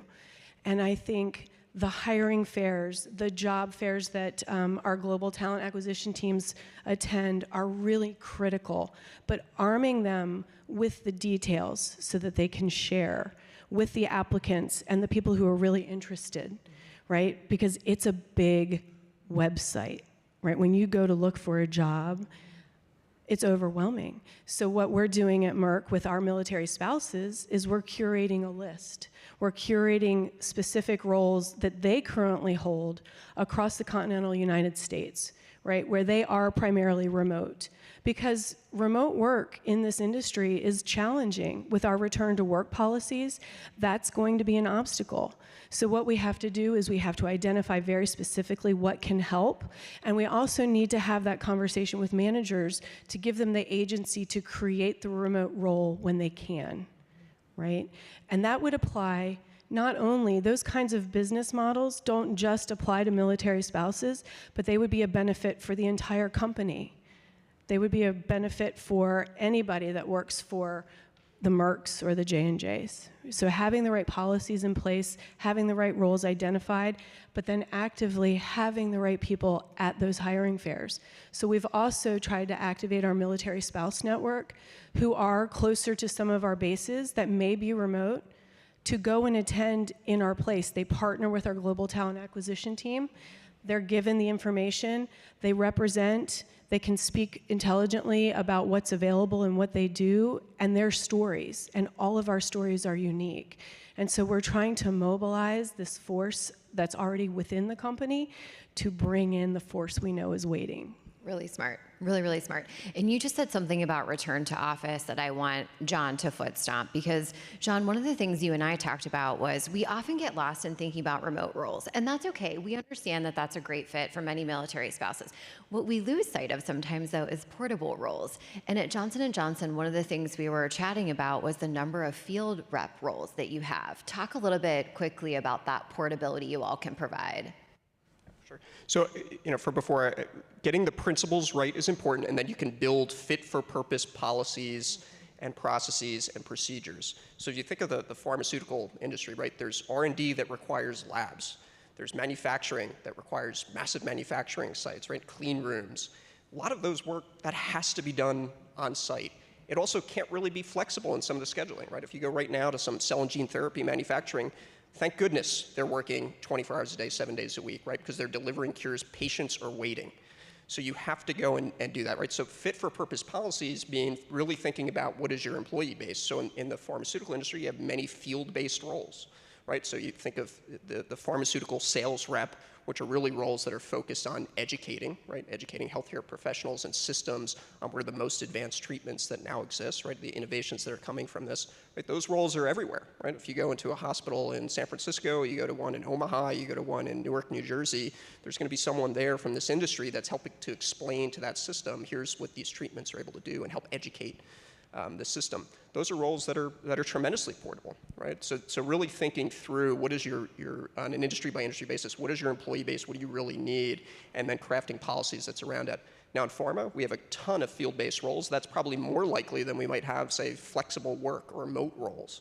That's not to say those don't exist as well, right? There's certainly roles that are like that, but really recognizing what are the needs of your industry, and when you have a tremendous amount that has to be on site, things like lab-based R&D and manufacturing, right? Those are not things that could be done remotely or really even in a flexible environment.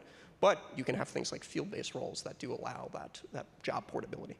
Yeah. And if I could just tag on that, what we're saying in these white papers is to health science and life sciences and healthcare, but these folks are experts in good workforce policy.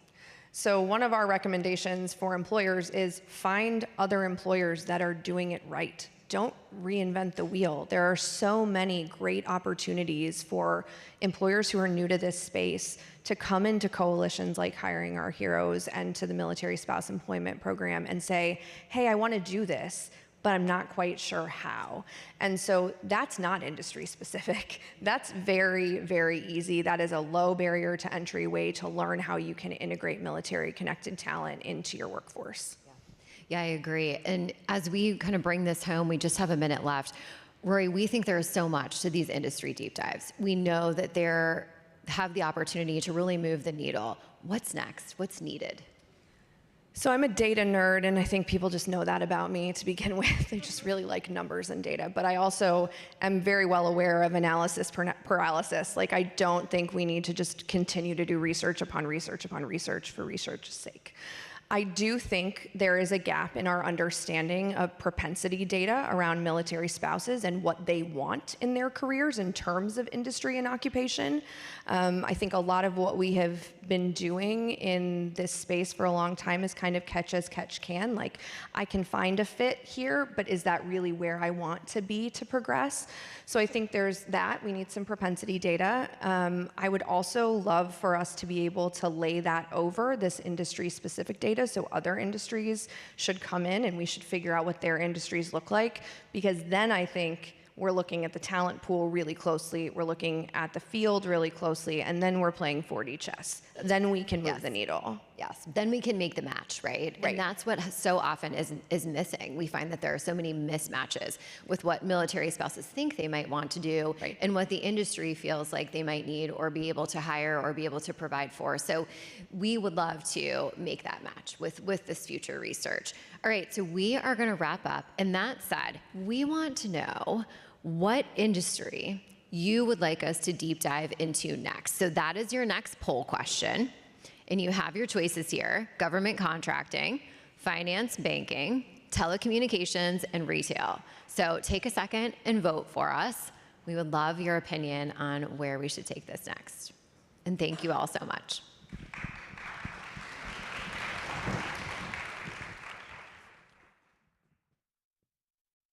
We will now take a brief 10-minute break. The program will resume promptly in 10 minutes.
When she sets her mind to something, she's gonna do it. And that's exactly what she's done as an entrepreneur. We've moved 8 times. Just being able to move from one place to the next has been a challenge to be able to keep a career, which is why I took the entrepreneurship way. Fireside Surf is a surfing venue.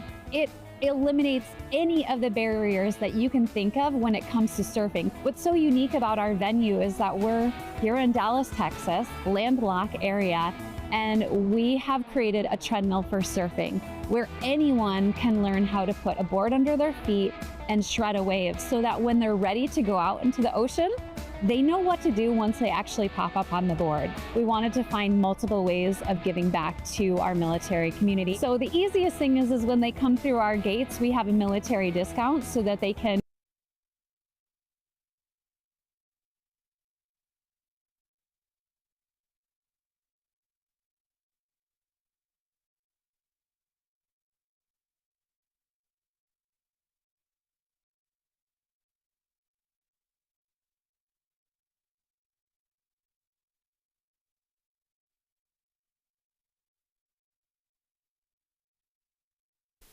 Please re-find your seats. The summit will resume momentarily.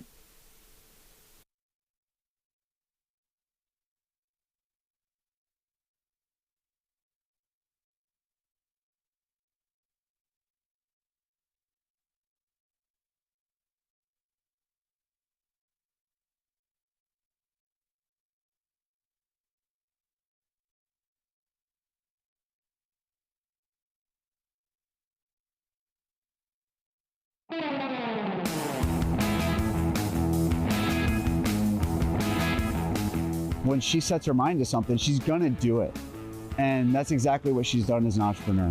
We've moved 8 times in 8 years, so just being able to move from one place to the next has been a challenge to be able to keep a career, which is why I took the entrepreneurship way. Fireside Surf is a surfing venue. It eliminates any of the barriers that you can think of when it comes to surfing. What's so unique about our venue is that we're here in Dallas, Texas, landlocked area, and we have created a treadmill for surfing where anyone can learn how to put a board under their feet and shred a wave so that when they're ready to go out into the ocean, they know what to do once they actually pop up on the board. We wanted to find multiple ways of giving back to our military community. So the easiest thing is when they come through our gates, we have a military discount so that they can save some money while they ride the wave and eat the food and drink the drinks. The other thing that we have aligned with is SkillBridge. And we have had 2 interns now with SkillBridge, and they are so amazing. I have met so many powerful military spouses throughout this journey, and I have witnessed so many have to give up their careers and their education. And my message would be to them, find a way, find a network, be a part of a military community like Hiring Our Heroes, who is going to support you, who is going to connect you with the people that you need to be connected with so that your dreams are not put on the line. She found something that she was passionate about, and she combined that with what she wanted out of life. And she did all those things through just tenacity and grit. If it weren't for her, like, we wouldn't be here right now. There is so much that we have gained so far. I actually finally get to work side by side with my husband, and that's a total gift. It's worth everything. There was no template for this. This isn't a franchise, so you really have to think about every single step along the way. And that can be really defeating. But I don't know about you, but I am not a big fan of regret. And I don't want to look back and wonder, what if we didn't do that?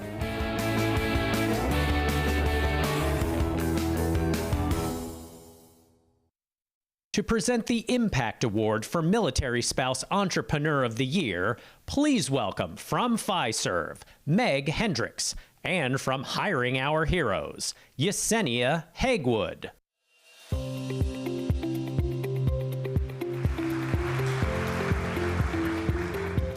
Hello, everybody. Hopefully you guys are all having a really great time here. I'm going to step back a little bit. I'm a little bit loud.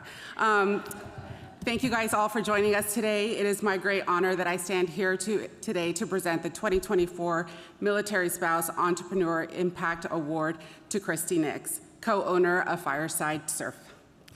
This award not only recognizes the individuals whose entrepreneurial spirit thrives in the business world, but also makes an impact on their communities and beyond.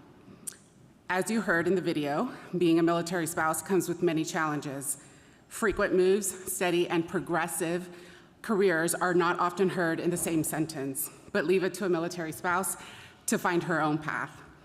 Christy's journey as an entrepreneur is not only marked by her business success, but also by her commitment in serving others as a dedicated volunteer in the in-gear career and now military spouse professional network with Hiring Our Heroes. During her extended time as a volunteer, she provided invaluable resources, mentorships, opportunities, and to many military spouses to thrive despite the challenges they face. Meg? Thank you. All right, so through my role at Fiserv, which is financial services, not pharmaceuticals, I get the opportunity to work and meet a lot of entrepreneurs, and I'm a huge advocate for entrepreneurship being a path to employment. Which is why I was like, we got to go meet Christy before we come up here today. And so, which I'm glad that I did, because when Liz told me that there was a surf park in Texas, as a native New Mexican, I was like, that seems bold. And all the grumbling about Cannon before, we do have nice sunsets though, to Christy's point. We were chatting and then as I've met a lot of these entrepreneurs, often what I've seen in successful entrepreneurs is that they have to take that leap of faith. They have to take a risk.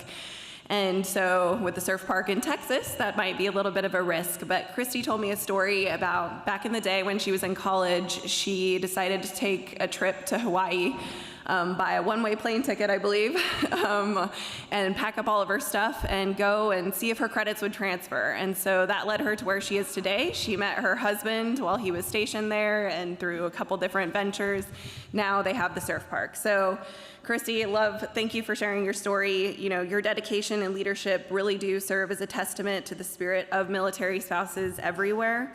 Congratulations on this well-deserved recognition, and may your journey continue to inspire and empower all those along the way. So please help us welcome to the stage Christy Nix.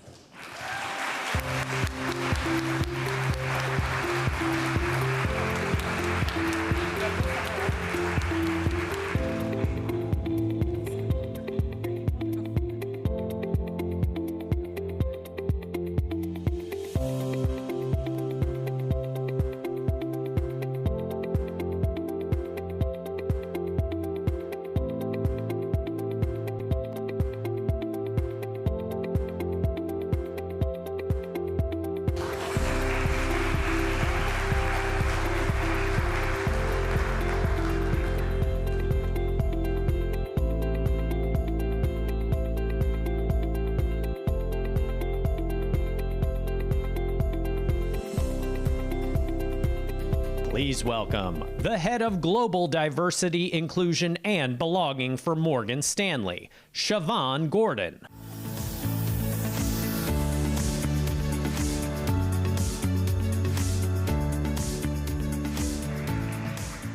Good afternoon, everybody. How are we doing today? Good. Good. It's good to see everybody. Good to have you all here for a topic that's obviously near and dear in my heart, and that is talking about how we can support our military spouses. Look, I am actually just leading a conversation today, and it's a wonderful conversation and one that's important for all of us in our roles, and that is how we can be allies for emerging talent and really spur workforce innovation. Allies. We all hear that word a lot. A lot of us probably have the t-shirt and talk about it, but ally is actually a verb. It is the way that we can actually support talent and encourage that talent to grow, but also listening and hearing the stories of those that we are supporting and being an advocate and using our seat and our space to be able to do that. I'm going to be joined by some lovely panelists who are going to talk about ways that they are spurring allyship at their different firms. So at this point, I'm going to ask our panelists to come out and join me on stage.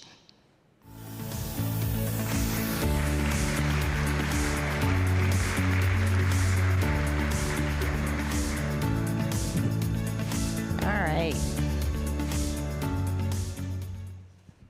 All right, so I have 4 wonderful panelists here with me. I have Amy Ross, who is Director of Training and Communications at Vet Jobs. I have Jeff Youngs, who's Senior Vice President, Service Support and Strategy at First Command. I have Lauren Hudson, who's Senior Vice President, Chief Diversity Officer at Comcast. And then I have Oli Olenforst, who's the Human Resources Military Workforce Strategy at USAA. They have some wonderful nuggets of wisdom that they're going to share for us. And before we get started with some questions, I'm going to ask each of them to just do a brief intro. Brief, because we have a timer in front of us, and we're going to do our best to stay on time so you all can get out on time. But I'm going to start with Amy. Amy, quick intro. Hello, Amy Rossi, Director of Training, Vet Jobs, 26-year Army spouse. I have faced many career struggles, and in 2004, I took a gamble. A little organization, military spouse organization, took a gamble on me, and I took a gamble on them. 20 years later, Vet Jobs and military spouse jobs have helped 99,000 military spouses and veterans transition into viable careers, and I'm so proud of what we have done together. That's amazing. Thanks, Amy. All right, thank you. Jeff Youngs, Senior Vice President, Service and Support Strategy at First Command. Really excited to be here. So Service and Support Strategy is kind of a mouthful. What that means is at First Command, all of our service teams, our operations teams, and our national branch is a part of my organization. So national branch is remote financial advisors supporting clients that are not in close physical proximity to an office. And I would be remiss if I didn't say I'm also a military brat. Dad, 20-year Air Force. Thanks, Jeff. Good morning. I am Lauren Hudson. I'm Chief Diversity Officer and Senior Vice President for Comcast Cable. And I am a proud military spouse and the daughter of a vet. So very happy to be here with you all today. And for my team and the body of work that we lead is around diversity, equity, and inclusion within the workplace. And we are key partners within the business and within HR to drive inclusive behaviors and inclusive leadership, inclusive content across our people, across our platform and communications within our communities, and absolutely within our customer base and businesses. So really happy to be here with you all today. Thanks, Lauren. And I'm Oli. I'll take the tail end of this, but I work at USA. I've been there for about 8 years now, transitioned out of the military in 2016. And so my wife served 25 years of that with me. And so very, very honored for USA to be a part of the event, to represent them and to speak on the topics of spouse employment. Thank you, Oli. All right, we're going to get started just talking about allyship, one of the topics of this panel, and something that for us, folks who are in DEI, is a way for us to bring in and talk about inclusivity and belonging, right? Typically when people hear diversity, if you're not diverse, they're like, well, it doesn't apply to me. Allyship applies to everybody, and as I mentioned, I like to think of it as a verb. And so, Lauren, we're actually going to start with you, and I would love for you to share just some of the successful allyship initiatives that have effectively helped you build pathways for underserved populations in the workplace. Thank you for that. So 2 really key ways that have been very helpful for us. The first being our employee resource groups, or ERGs. We have 9 chapters within Comcast, 35,000 members. One of those chapters is VetNet, and we have over 7,000 members in VetNet.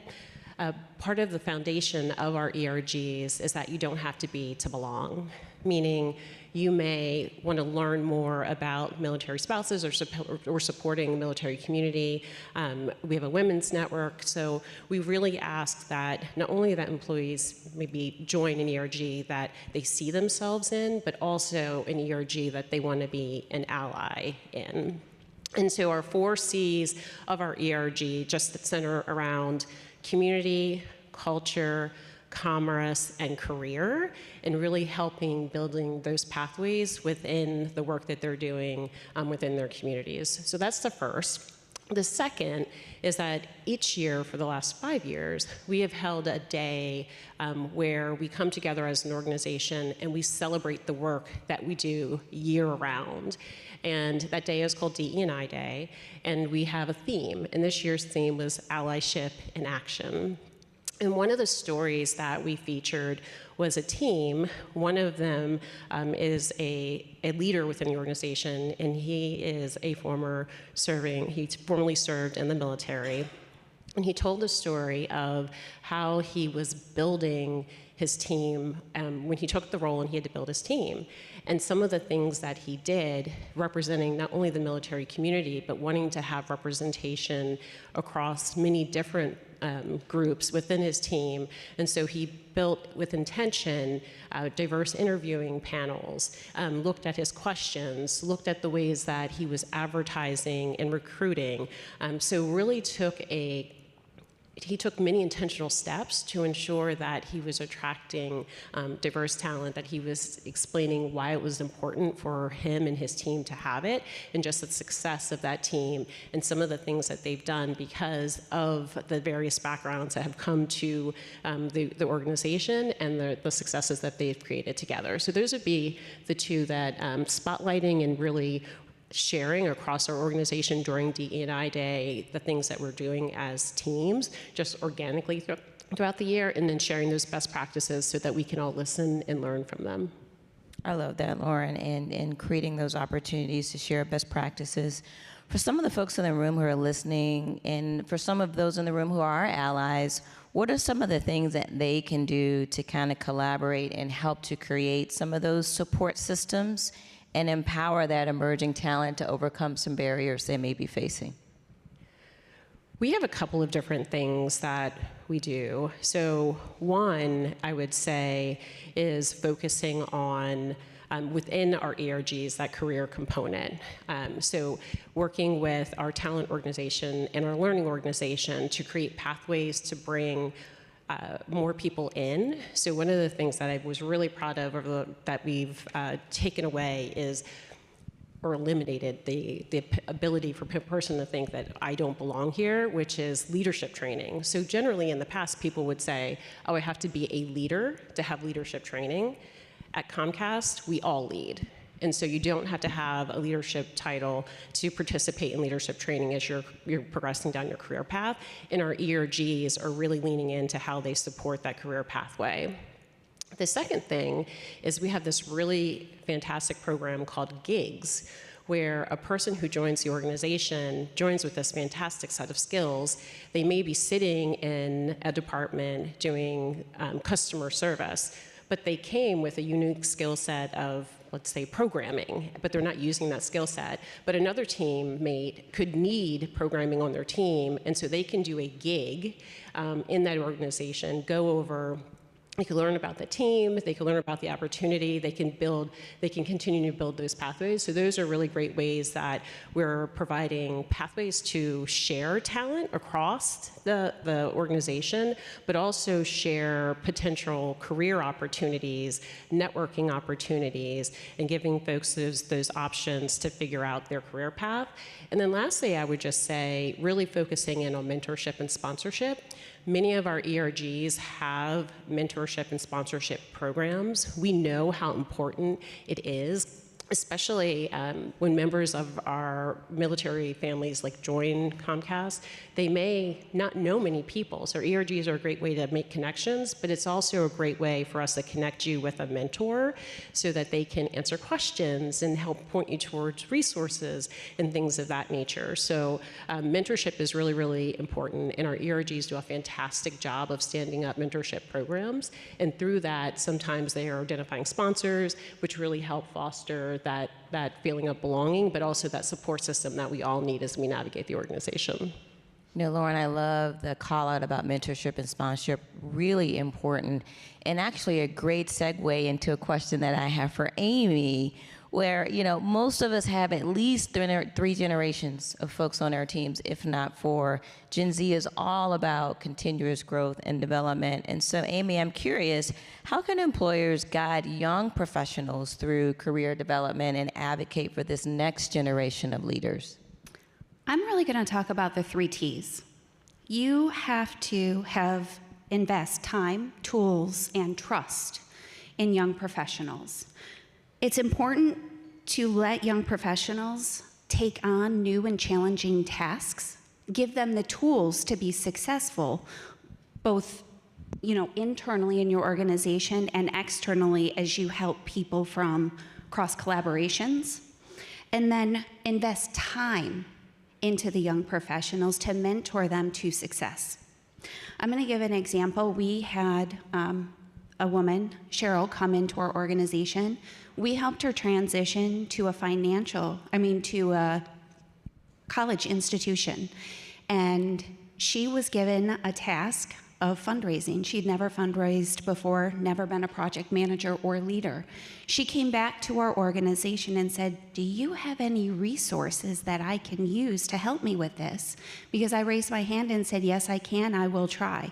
So we quickly enrolled her in the Google Certification Project Management course, of which she took, completed, and came back to us and said not only did that resource help her organize her fundraiser, but that she had raised an incredible amount of money for her institution. So I really believe that if you give people the right tools, the right time, your time, and their trust, you can find diamonds everywhere. I love that. Everybody write that down, the 3 T's. Tools, time, and trust. I'm going to steal that. I'll give you credit, Amy. Okay. All right. And look, Amy, one more question I'd love to hear your thoughts on. What are some strategies that your organization has found successful for advancing underrepresented talent and just really cultivating their leadership skills? That's a great question, because this is needed across the whole landscape. You really have to approach this 2 ways, right? It's got to be a recruitment strategy, and then it has to be a retention strategy. And so the recruitment comes, you have to reach diverse audiences online. You have to invest and network with allies in this space that has diverse talent, like HOH and TAPS. We frequently use the HOH fellowship program. And once you get people in your door, you have to make a commitment to cross-train and promote them. So I know we use the HOH fellowship program, and now we have a trainer program with the fellows that we have brought in. Not only do we actively recruit out of their funnel, but we ask our fellows to take larger responsibility and to train new fellows as they come in to higher levels of roles and responsibility. I love that. Train a trainer and paying it forward. Mm-hmm. Thank you, Amy. You're welcome. All right, now let's turn to a topic near and dear for all of us, military spouses. And Jeff, I would love to hear a little bit about some of the results that you've seen by hiring lots of military spouses into your business. Yeah, thank you. Very timely question. Just in the last 6 or 8 weeks, my team was briefing our CEO, Mark Steffi, on our mil spouse results. So at First Command, we have a real vested interest in creating these meaningful, portable careers for military spouses. Before I get to the results, I just want to maybe highlight a couple of key attributes, and certainly they've been themes today that we've observed in our military spouses, and that's our military spouses, number one, connect deeply with our mission of coaching those who serve in their pursuit of financial security. The military spouses are adaptable, flexible, they show grit, resilience, and from a results perspective, what that's turned into with our new hires, shorter time to onboard. So they connect with the mission, they just get it done and they're ready to go. So there's real business value there. But now getting to the results, across the board, and again, just as a reminder, I've got our service teams, operations, and some sales. Across the board, our military spouses are outperforming. They're, without exception, they are exceeding our team goals, and they are some of our top performers across the department. So the results are just tremendous. And in fact, at First Command, we have a monthly recognition program that we call Field Service Superstar. So we've got financial advisors across the globe, really. If you count their staff, over 1,000. right? And so they can nominate somebody from the home office who has gone above and beyond to help them solve a problem. And my team has won 4 of the last 5 field service superstars, and all 4 were military spouses.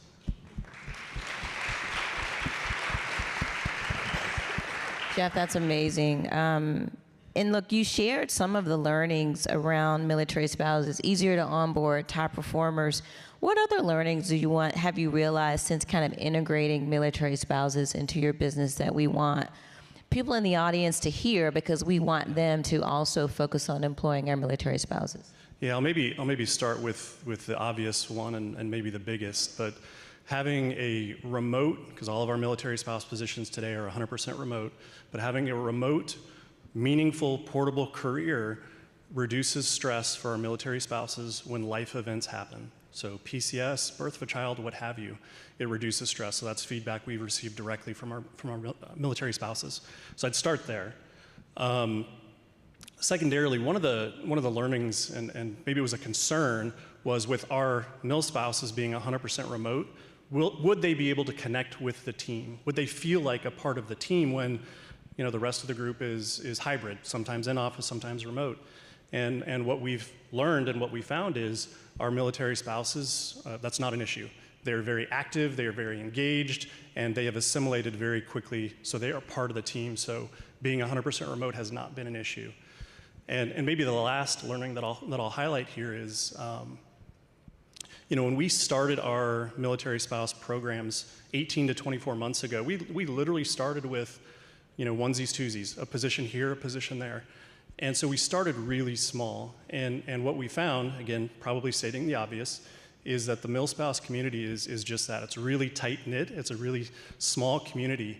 And so we started with 1 or 2 positions, and very quickly, we had a lot of interest from the community. And so word spread quickly throughout the community, and I would say demand is exceeding supply.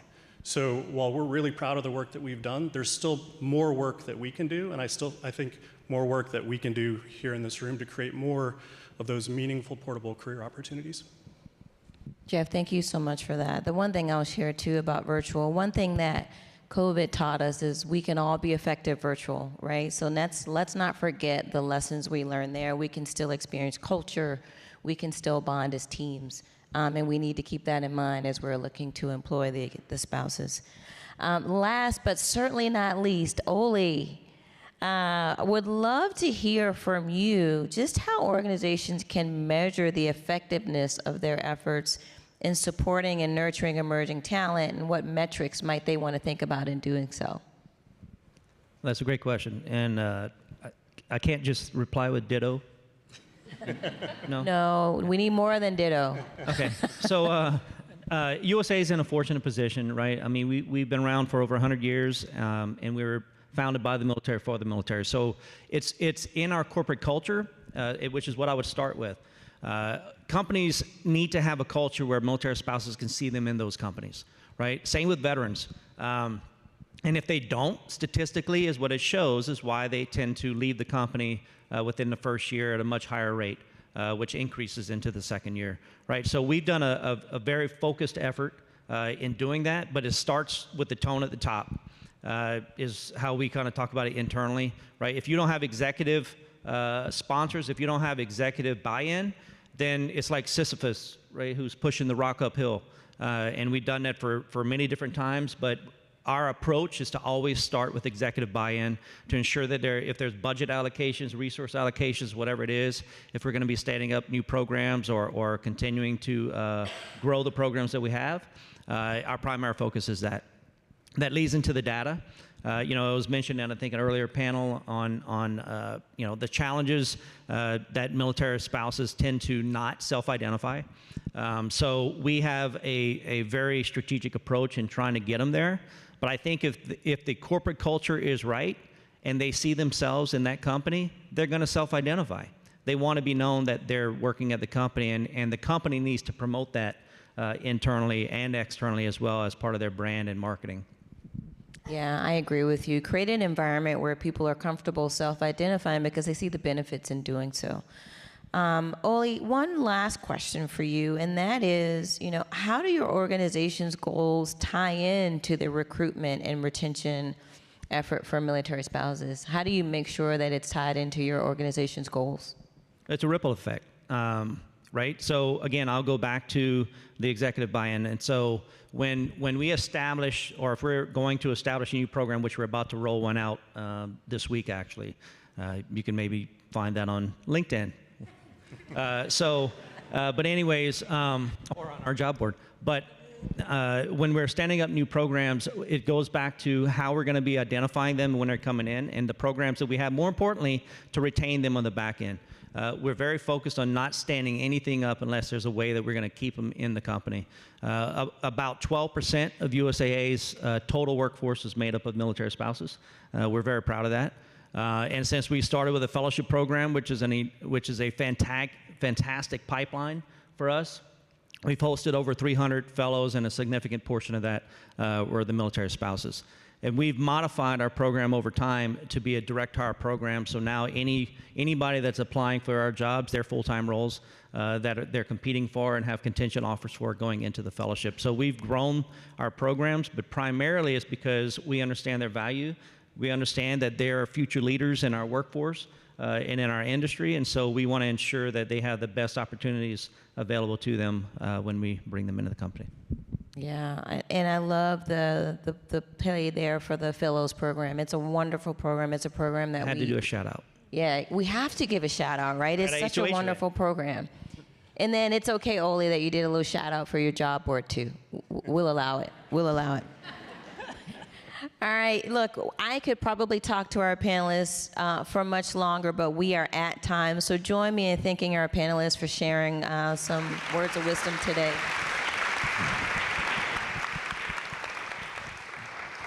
Now, before we get up, we actually have another interactive audience poll. So I am actually going to ask the audience to participate. Are we going to pop the poll up? Oh, it just went up. Okay, great. What impactful behaviors demonstrate allyship? Hopefully you heard a few of these in the conversation today.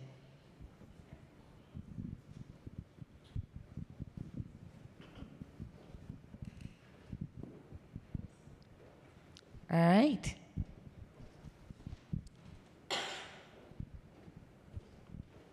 Let's see what the results are. Wow. Active listening, which I think for some people is really hard, right? That's something you have, I'm sure a bunch of you in the audience say, oh, like, I need to teach my spouse, my partner, some active listening. But active listening, and then close second, checking your bias, amplifying your voice, and education. Amazing. Thanks for participating, and thanks again. Enjoy the rest of the summit, everybody. Thank you.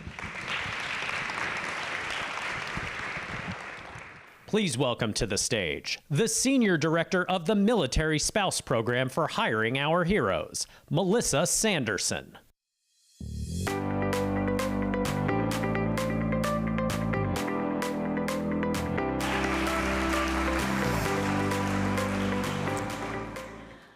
Hi, everyone. It's an honor that I extend a warm welcome to each of you here today. I am Melissa Sanderson, the Senior Director of the Military Spouse Programs team here at HOH. I am an active duty military spouse. I am the daughter of a 22-year Army veteran who served in the Gulf War, and I am also the granddaughter of an Army veteran that fought in World War II and the Korean War. I have moved 5 times in 9 years, to include an OCONUS PCS, where I had to step away from a career that I loved and start over when we returned. I have a powerful network that aided in my job search that would eventually lead me back to the place where my journey began as an employer partner 13 years ago, which is here at Hiring Our Heroes. Everyone in this room plays a crucial role in recognizing the contributions of military spouses, offering support, resources, and opportunities to thrive in the face of unique challenges. To our military spouses that are here in our audience today, your strength does not go unnoticed. You serve alongside your partners with grace and fortitude for this great nation. Your sacrifices often go unspoken, but they are deeply appreciated. As a military spouse, I have felt such a strong sense of camaraderie as we have moved through our events this week, knowing that we are surrounded by a network of support that extends far beyond the walls of the chamber. To our presenting sponsor, T-Mobile, it is with gratitude that we thank you for your unwavering commitment to the military community and to our military spouses.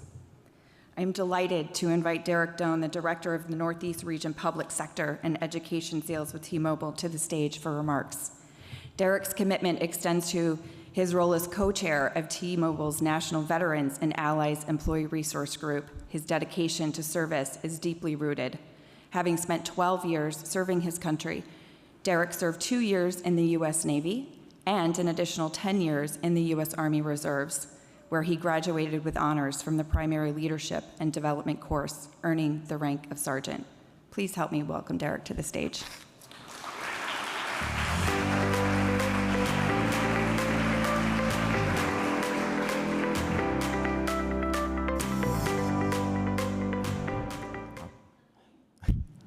Little bebop in there with that music, but well, let's give one more round of applause for Melissa and all she's done to help with this event. She spent a lot of time prepping with everybody to ensure the panels and everything goes perfectly here.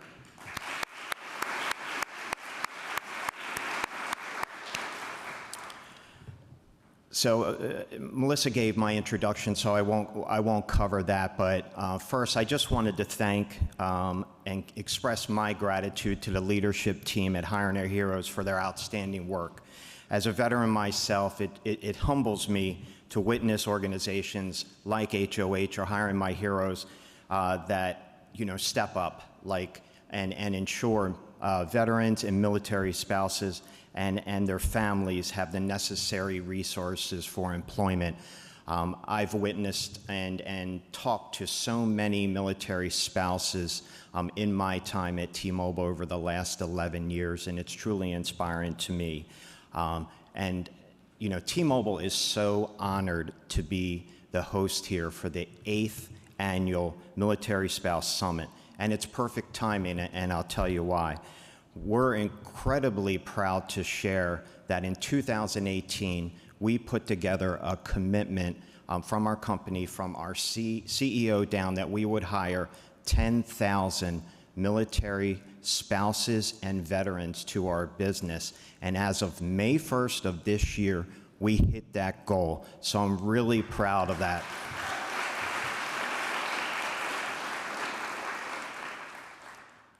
Thank you, and we couldn't have done it without our collaboration with Hiring Our Heroes and Blue Star Families, who played a key role in identifying the folks that would need to come on board at T-Mobile, get us in front of all the great veterans and military spouses. And I'd be remiss if I didn't thank the T-Mobile team here. We have a great group of folks here from T-Mobile that play a big part in identifying those folks that are veterans transitioning out, as well as military spouses that are looking for employment. So thank you to the T-Mobile team and everyone that's represented here, but also throughout our company. T-Mobile is praised over the years for creating an inclusive work environment and identifying the unique challenges of military families. I've heard firsthand how our company has provided stability, and that's key, to provide stability and a sense of belonging for the demographic that has unique challenges, that have to move every 2 years while having trouble retaining employment and progressing their career. So, I'm really proud of what T-Mobile's done, the flexibility they have in remote work, identifying roles, not forcing folks to work out of a certain location, a certain headquarters, and understanding their situation and the value they bring to T-Mobile. And as the veteran and co-chair of our Veterans and Allies Network, I've had the privilege of witnessing the invaluable contributions of our military spouses. It's our largest network. We have 9 employee resource groups at T-Mobile, and the Veterans and Allies Network is our largest at over 12,000 members.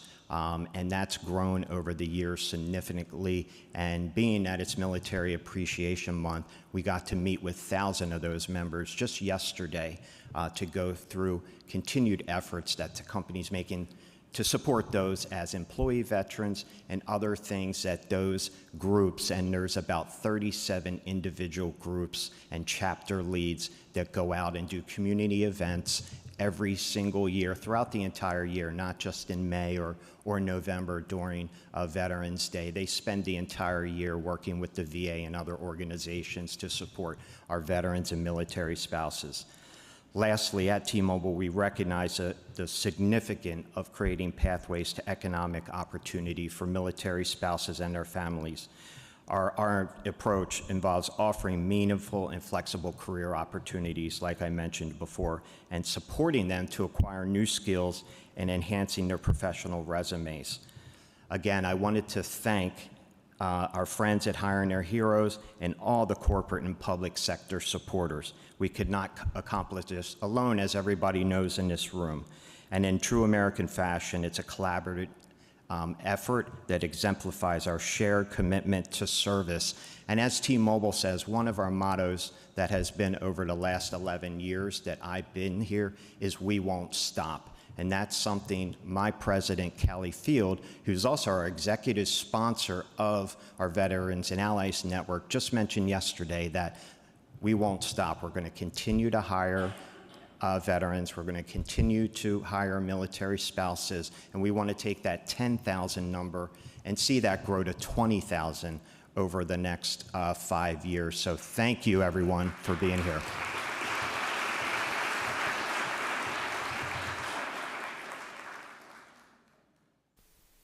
We will now break for lunch. Lunches can be picked up in the Rust Briefing Center and brought back into the Great Hall.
name is Erin Wagnon, and I've been a military spouse for 9 years. In between grad school and moving again, finding different odd jobs, whether it was gig work, being a nanny, handing out coupons at a gas station. I did it all. I was a waitress. I had a lot of jobs, but not a career, and so that was really difficult.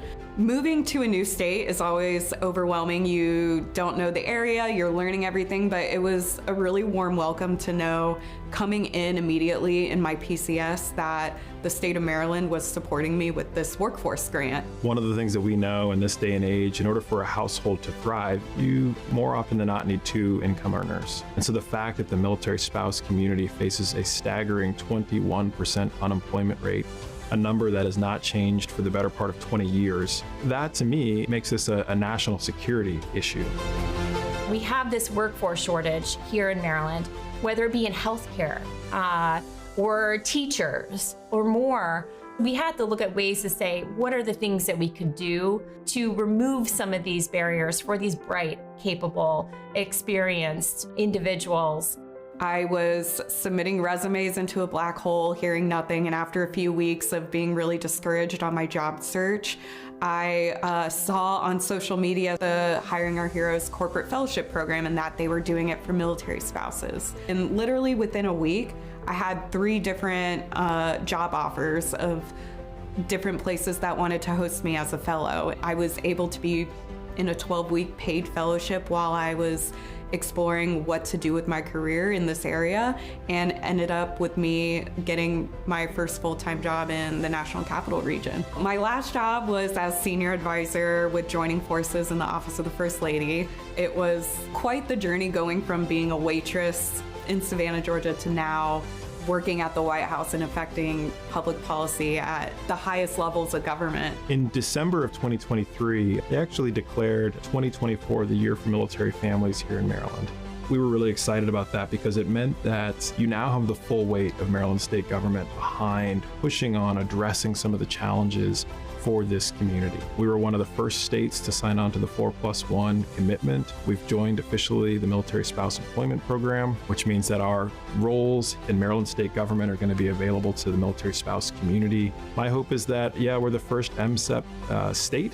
I want, all 50 states to be doing the exact same thing. It really put my mind at ease to know that coming into a new place, they were understanding of military issues and they were supportive and didn't just have the bumper sticker of we support military families, but there was actually action behind it, and it affected my life directly. We're changing the name of the Department of Veterans Affairs to the Department of Veterans and Military Families to better reflect our mission so that military families know that they can go to that agency for support. The reality is this is a community who we have to step up and do more to take care of. So entering into multi-state compacts for license reciprocity to make it easier for a career to be portable. We've created a commission to study what are the other policy challenges that we might have that we can address through legislation or executive action, right? So there's this opportunity for the state of Maryland to become an incubator for great ideas that we should export to other states to address the challenges for the military community. I would not be in the White House, the Pentagon, doing these jobs if it wasn't for the state of Maryland and Hiring Our Heroes jump-starting my career.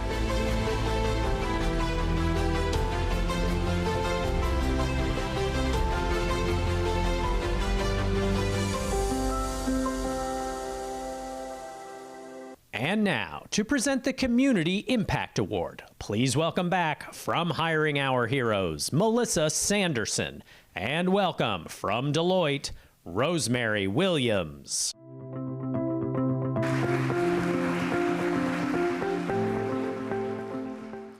Thank you so much. Our Community Leader Impact Award is presented to a community and its leaders for their efforts to create a strong, inclusive community that allows our military spouses to thrive both inside and outside of the gates. It is with great honor I stand before you today to present the 2024 Military Spouse Community Impact Award to the state of Maryland. Maryland has declared 2024 the year for military families, making Maryland the state that serves. Through this commitment, Maryland supports military families by expanding job opportunities for military spouses. Military families make sacrifices to support the work of their loved ones, and ensuring that they are taken care of is both a moral imperative and significant initiative to make Maryland a better place for service members, veterans, their families, caregivers, and survivors. I'll read a quote from Secretary Woods. Governor Moore has challenged us to build a government that is more responsive to the needs of our residents, and we couldn't imagine a more qualified group of people than military spouses to fill essential roles. Adding 10 points to a military spouse's competitive application helps to level the playing field and open doors to opportunities in state government. We're also calling on Maryland employers to do their part by taking advantage of their new ability to offer preferential hiring for military spouses. At its core, Maryland seeks to provide resources and support, fostering a culture of service that not only strengthens communities, but also builds bridges of solidarity. Bridges of solidarity. Here is a quote from Governor of Maryland, Wes Moore, and U.S. Army veteran. He says, "Service will save us. Service will save us." Amen to that. Please help me and Melissa in congratulating the state of Maryland with the 2024 Military Spouse Community Impact Award.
Hello, I'm First Lady Dawn Moore. The Hiring Our Heroes Impact Award for Community Leader represents Maryland's commitment to military families, and Maryland is honored to be this year's recipient. The Moore-Miller administration knows firsthand that military families sacrifice everything so their loved ones can serve. My husband served as a combat veteran in the 82nd Airborne Division. Lieutenant Governor Miller is also a military spouse. That's why my husband declared 2024 as the year for military families in Maryland. This is Maryland's promise that we will take care of those who take care of us. Military spouses now have a hiring process that responds directly to their needs. Service members now have flexibility to use their leave for spending time with family. And we doubled the amount of leave for state employees who serve. Acts of service are embedded in everything we do as an administration and as a state. We are grateful for this recognition from Hiring Our Heroes and the Military Spouse Program. And we are grateful for every Marylander who embodies the spirit of excellence and service that defines our great state. Together, we will make Maryland the state that leaves no one behind. Please welcome back Elizabeth O'Brien and Secretary Anthony Woods.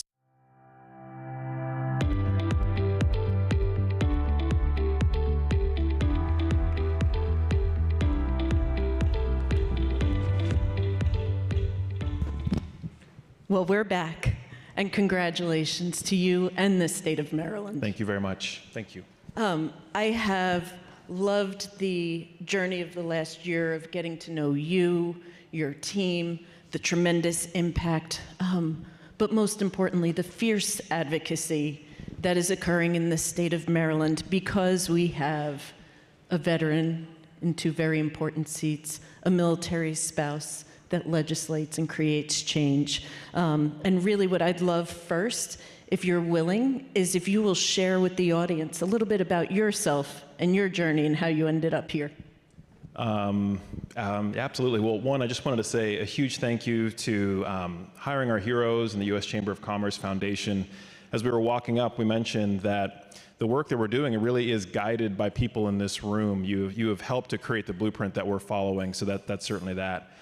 For me, I was really a person who found my way to the military because my mom worked as a housekeeper. And for me, military service was going to be my best shot at the middle class. And so when I got an opportunity to go to West Point, that changed everything for me. And military service became an opportunity to change the trajectory of my life. And from that day forward, from graduating from West Point and serving in the military, I really felt that I had a debt of gratitude. And so getting an opportunity to serve in government and continue to work on issues of importance for our country or for the state of Maryland is truly a privilege. I love that. And I was so impressed as I was reading about your journey in advance of today and the conversations that we've had. I feel like you have had an opportunity to experience public and private workforce opportunities, from nonprofit to service to corporate America. And I feel like all of those qualities truly set you apart in the way that you lead and the empathy that you bring and the unique understanding. So truly appreciate that journey and how you are tying it all together. Would love for you to share. Obviously, we're here today for military spouses. State of Maryland has made a tremendous commitment. Will you share a little bit about why are you choosing to invest in military spouses and pathways to economic opportunity? Well, it really started with my interview with Governor Moore in, I guess it was December of 2022, about a month before he took office. And we were sitting down and talking through how we could really kind of change the way we approach the challenges that veterans face and military families face in the state. And he really leaned into the idea of doing more for military families. I think it stems from this belief and this realization that, we're blessed in Maryland to have 14 installations from the Department of Defense. I didn't realize until I talked with one of my colleagues from Indiana, where they have no installations. And so we have this really important, vibrant community right in our state, and we have a responsibility and an obligation to do more for them.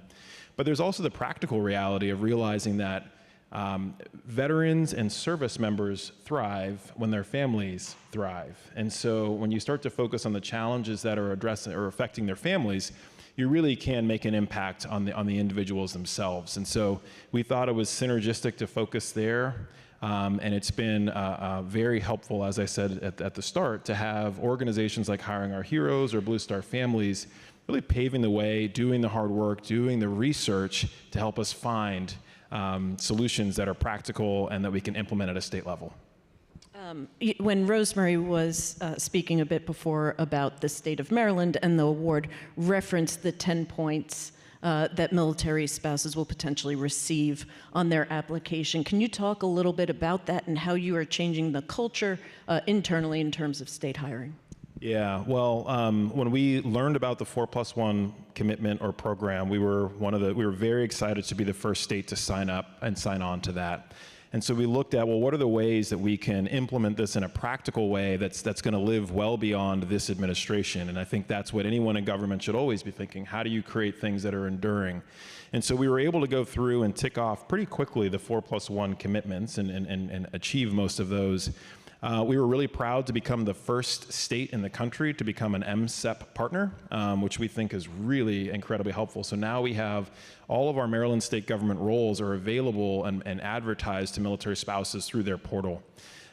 We worked with incredible legislators like Senator Don Guile to think through how we can get meaningful legislation passed. And we were really happy to see that Governor Moore made the Families Serve Act one of his signature pieces of legislation that he put into his legislative package, which really means that it truly has the governor's backing and the full weight of the administration. So what that does is it actually does two things. On the private sector side, it allows employers to offer preferential hiring for military spouses, which up until that point they did not have. We actually were having a conversation right here in this room with the team at Lockheed Martin, and they mentioned a desire to do more and to be very precise in targeting military spouses, but they actually didn't have the ability to do so because there was legal risk. And so we said, well, we can probably do something about that. What the Family Serve Act also does is, much like veterans today in Maryland, or we see it at the federal level as well, they get points towards their competitive application. We felt we had the opportunity to do that. We have 7,000 open roles in Maryland state government. Governor Moore has challenged us as an administration to think about making a more responsive government. And so who better to want for those types of roles? And so giving them 10 points towards their application to us felt like the right thing to do to level the playing field, to address some of the challenges that a military spouse would have during their career. And so when you have an MSEP partnership where we're advertising roles plus 10 points towards that application, we think that's a winning combination.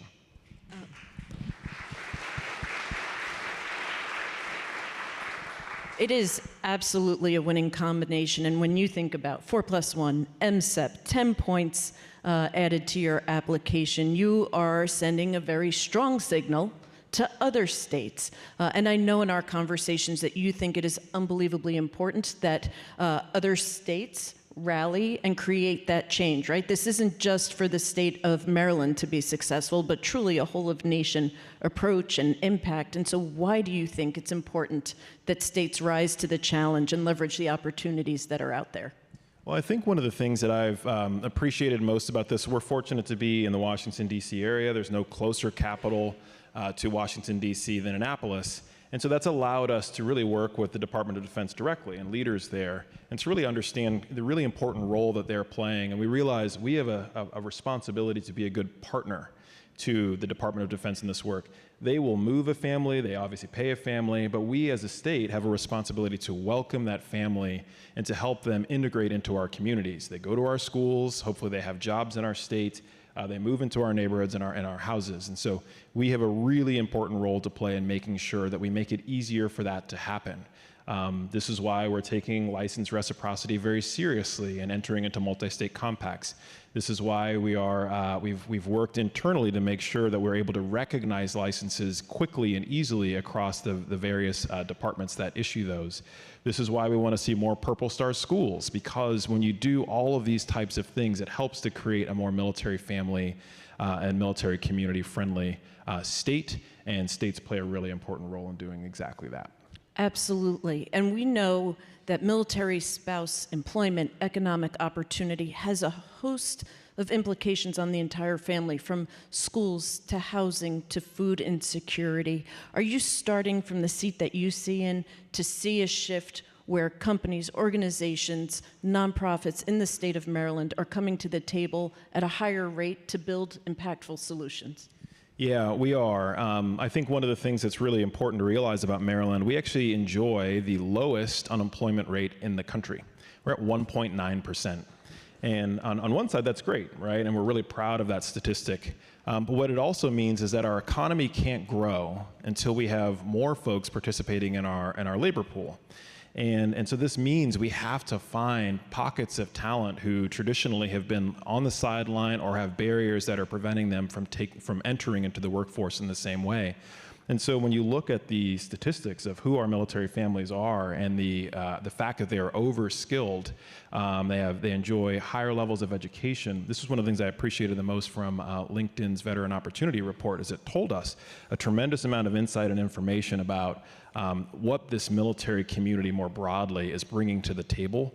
And so for us, getting military spouses, doing everything we can to bring them into the workforce is an imperative for our state so we can see increased GDP growth. Absolutely. And you referenced the LinkedIn Veteran Opportunity Report that we discussed earlier this year with Corey from LinkedIn. And, one of the pieces I was always stuck on is that in that report, how veterans were reaching points and opportunities of promotion at a slower rate than their civilian counterparts, even when they entered the workforce. And so we know the same is very similar for military spouses. Reskilling, upskilling, pathways to growth. If you are a company in here today, any points of advice on how to create a more efficient process in terms of growth for that military spouse or that veteran that's living in the state of Maryland? Yeah, and I actually think I would point back to something that I think I saw Ollie mention during the panel that he was on. But when you create inclusive workspaces and when you do the intentional work of creating employee resource groups so you can get that good organic mentorship within an organization, where people will help to sort of build the ladders to help you move up an organization. It's that kind of work that I think is just essential for the success of whether it's a veteran or a military spouse when they enter into your workplace. Doing that work to build community, and then of course finding those who are going to take the time to mentor someone who doesn't look like them or who might not have their lived experience. It really does go a long way in ensuring pathways of success. Absolutely, and I think important to note that from a military spouse perspective, we would always love not to be lumped in just with the veteran resource group, but creating standalone or adjacent employee resource groups that come alongside to serve military spouses. Unbelievably important. I still think about my husband's still active duty. Anytime we walk up to have a conversation at a hiring event or an engagement, people shift and talk to him immediately, especially if he's in uniform. And so giving military spouses that place is exceedingly important. And if I could just add to that, that's been one of the most interesting things about this role that I'm in, is realizing that the challenge is it's not a monolith, right? The things that our military spouses experience, even within the military spouse community, it's very different for a spouse of a member of the National Guard or the Reserves than it is for someone who's on active duty. We often use military family as a bit of a catch-all, but the experience of a veteran caregiver is extremely different than the experience of a military spouse. And so just taking that time to go a little bit further and understand a person's experience and then start to think through the ways that we can address some of the unique challenges, that's been a real privilege to do in this role. Absolutely, and you hit on a great point, active duty spouse versus reserve spouse versus the National Guard versus caregivers who are often parents and not even military spouses and Gold Star. And you know, at Hiring Our Heroes, our terminology for military spouse is very inclusive. If your service member has, if your career has been impacted by your service member's commitment to this country at any time, we want to serve you, right? We have the flexibility as a nonprofit to fill in the gaps where, and complement DoD where they're serving active duty spouses, and we come alongside as well. And I think this is actually where another area where I would suggest that states do a little bit more of that homework as well. We're actually planning on going back and just taking a look at actual definitions. You'd be surprised how often you could be slightly more inclusive with your language and how it unlocks opportunity and resources for whole new communities that you didn't realize were being excluded from this resource. And so that's an area where I know we have a lot more work to do, and I think other states can follow that as well. Absolutely. Anytime we can break down artificial barriers that exist to creating expedient processes to putting people into the workforce becomes a win for the state and the country ultimately, and our all-volunteer force. I'd love to talk a little bit about, I know that you are working towards being able to incorporate military spouse fellows into state government. Can you talk about that process and the why behind it? Yeah, and so this one we're actually quite excited about. You know, I think one of the things you realize when you work in government is you start small, pilot quickly, figure out the bureaucratic hoops that you have to jump through, and then make it easy for others to follow. And so that's what we're in the process of doing right now.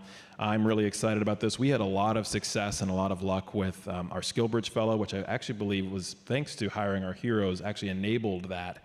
But we realized we get a lot of value from our transitioning service members because, again, as we mentioned, very unique experiences, and it's always good to actually hear directly from those individuals. And so we're in the process now of finalizing. We're in the final resume looking, and we're sort of searching for individuals who can come in and work as military spouse fellows. What I'm realizing, again, going back to that unique perspective, who better to communicate with and help us communicate more effectively with the military spouse community than a military spouse fellow? So that's one of the first areas that we're excited to partner with, is just, can you help us change the way we communicate? Because we're not doing a great job of it right now. I also think we have an opportunity and a bit of an obligation. We're trying to pioneer techniques and we're trying to pioneer policy that we think our military spouse fellow can play a really important role in codifying and documenting and then helping us share with other states. And so that is one of the things. It's not in our interest to, create intellectual property that is only ours. We want to share this with as many people as possible. And we actually hope other states do a better job of it than we do, so we can then turn around and try to copy them. The winners in this ought to be military families. It should not be states or individual organizations. And so our military spouse fellows are going to play a role in helping us do that. Wonderful.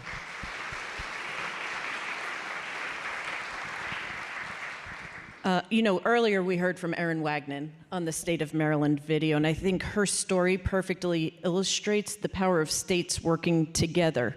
A lifetime ago, Workforce Development Center in the state of Washington that we were working closely with called us and said they knew we wanted to get to a place where we could create military spouse fellowships, but we needed money to do it. And they called us and said, the state of Maryland out of AAWDC has a fantastic grant that we think you should apply for and work towards putting military spouses into fellowships. And so through that connection, we were connected to AAWDC. We launched the first pilot, right, of the then Military Spouse Fellowship. Fast forward, unbelievably impactful, right? Over 100 military spouses put into roles, one of them Erin Wagner, of course. But from that, we were then able to work with the department. It allowed the Department of Defense to work with their partners in Congress to say, hey, we can actually do this. There's proof of concept. So Washington to Maryland to the Department of Defense to create the Military Spouse Career Accelerator pilot that exists today that is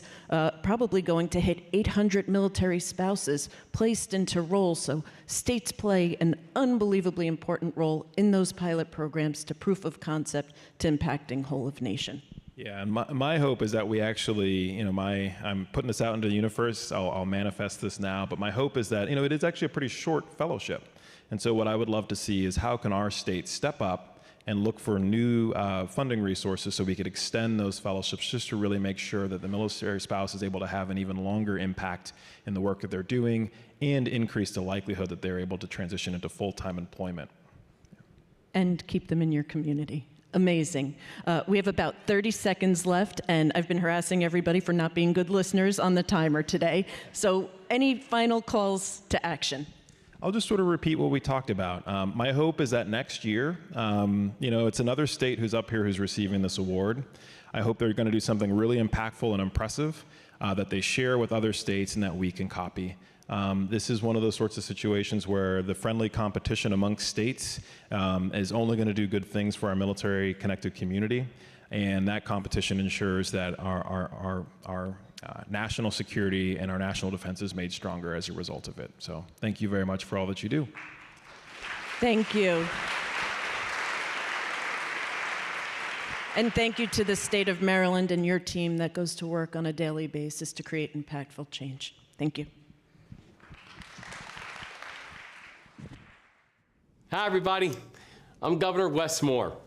Now, before I deployed to Afghanistan, I thought military service was toughest on the soldiers. But after I deployed, I realized I was wrong. It's toughest on the families. When you're fighting alongside a battalion, you have good days and you have bad days. But you always have each other. But what do you say to the mom or dad who can't get a stable job because they're always moving from place to place? What do you say to the mother of four who has a parent of her own while her husband is away? Our military families sacrifice everything so their loved ones can serve. They're just as much a part of the American story as those in the armed forces. And that's why supporting military spouses is a cornerstone of Maryland's commitment to military families.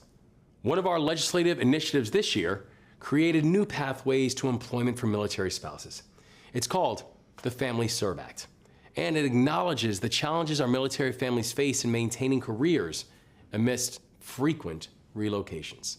By facilitating preferential hiring in both the private sector and state government, Maryland aims to enhance job stability and economic security for these families. Additionally, the inclusion of military spouses in the Maryland Military Installation Council ensures their unique perspectives are being considered in decision-making. These measures not only honor the service of military personnel, but also reinforce the state's dedication to the well-being of all family members who support them. So thank you for standing with us in supporting military families. And I hope you have an outstanding summit. Please welcome back Sheila Casey.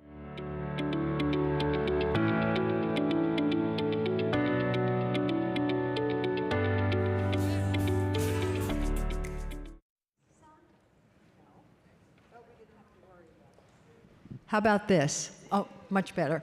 Good afternoon. I am very excited about this panel. We have three very accomplished military spouses who are going to come out, and we're going to talk to them about their journey that they've had. And so I don't really want to waste the time because they have such wonderful stuff to say. So if you could welcome them all here, please. First, we have Dawn Guile, who is the Maryland State Senator. Denise Thomas, who's the Commissioner of the Tennessee Department of Labor and Workforce Development. And Jan Buchanan, who is a VP from Walmart Academy. So welcome. Thank you. Thank you. Thank you. You might need to... Is it on? Okay, great. So if you would please do, just an introduction of yourselves, please. We can start here with Dawn. Yeah. Good afternoon, everyone. Thank you so much for that introduction. Very much appreciate being here today. So I'm Senator Dawn Guile. I have the privilege of representing District 33. That's Central Anne Arundel County in Maryland, right by the Naval Academy. Thank you. My husband's retired Army. He served 24 years in the U.S. Army, retired 2 years ago. He retired a couple months before my election. So it was, he barely missed the opportunity to really campaign for me. But so I was president of Military Spouse JD Network. Some of you may be familiar with that organization of military spouse attorneys, formed more than a decade ago to advocate for licensing accommodations for military spouses. We also run a pro bono legal program for Gold Star families. Have a hiring program as well, lots of great work. So when I ran for office, advocating for veterans and military families was something that was really important to me, not only based on my background, but also based on the high population of veterans and military families in my district. Good afternoon, everyone. It's a pleasure to be here with you today. I'm Denise Thomas. I serve as Commissioner for the Tennessee Department of Labor and Workforce Development in the great state of Tennessee. My husband, too, is retired Army. Loved being a military spouse. I look forward to unpacking all of that with you as our panel goes along, but had the opportunity to work on a national emergency grant to help spouses get employed back during the early 2000s. Really fell in love with being able to do something actionable to help spouses move their careers forward. And so really fast forwarding now, sitting atop the Department of Labor and Workforce Development, I get to oversee our Jobs for Veterans State Grant Program that helps veterans and their families find employment. And so really excited to still be in this work and look forward to sharing more with you. Good afternoon, everyone. My name is Jen Buchanan, and I'm from Walmart. I lead Walmart Academy. And in my role, I actually get to think about how does our 2.6 million associates learn and grow every day. So I'm really humbled to have that role. We have over 200 learning centers out on our front line where we help associates develop the skills for the roles that they're in now and the skills for the roles that they're going to have in the future. As part of that role, I also have the responsibility for Live Better U, which is our tuition-free education program. And just a fun fact about Walmart, since 2013, we have hired over 530,000 military spouses and veterans, and I am proud to be one of those military spouses included in that number. My husband served for 21 years in the Air Force and retired. And I have also served in Walmart Serves, which is one of our associate resource groups for our military spouses, veterans, and allies. Great. Thank you very much. Denise, we often talk about the barriers that military spouses face when entering the workforce. I was wondering if you could share with us any barriers that you faced as you entered the workforce and as you have climbed up the ladder, actually, and into the position where you are now, and what kind of things you did to overcome that.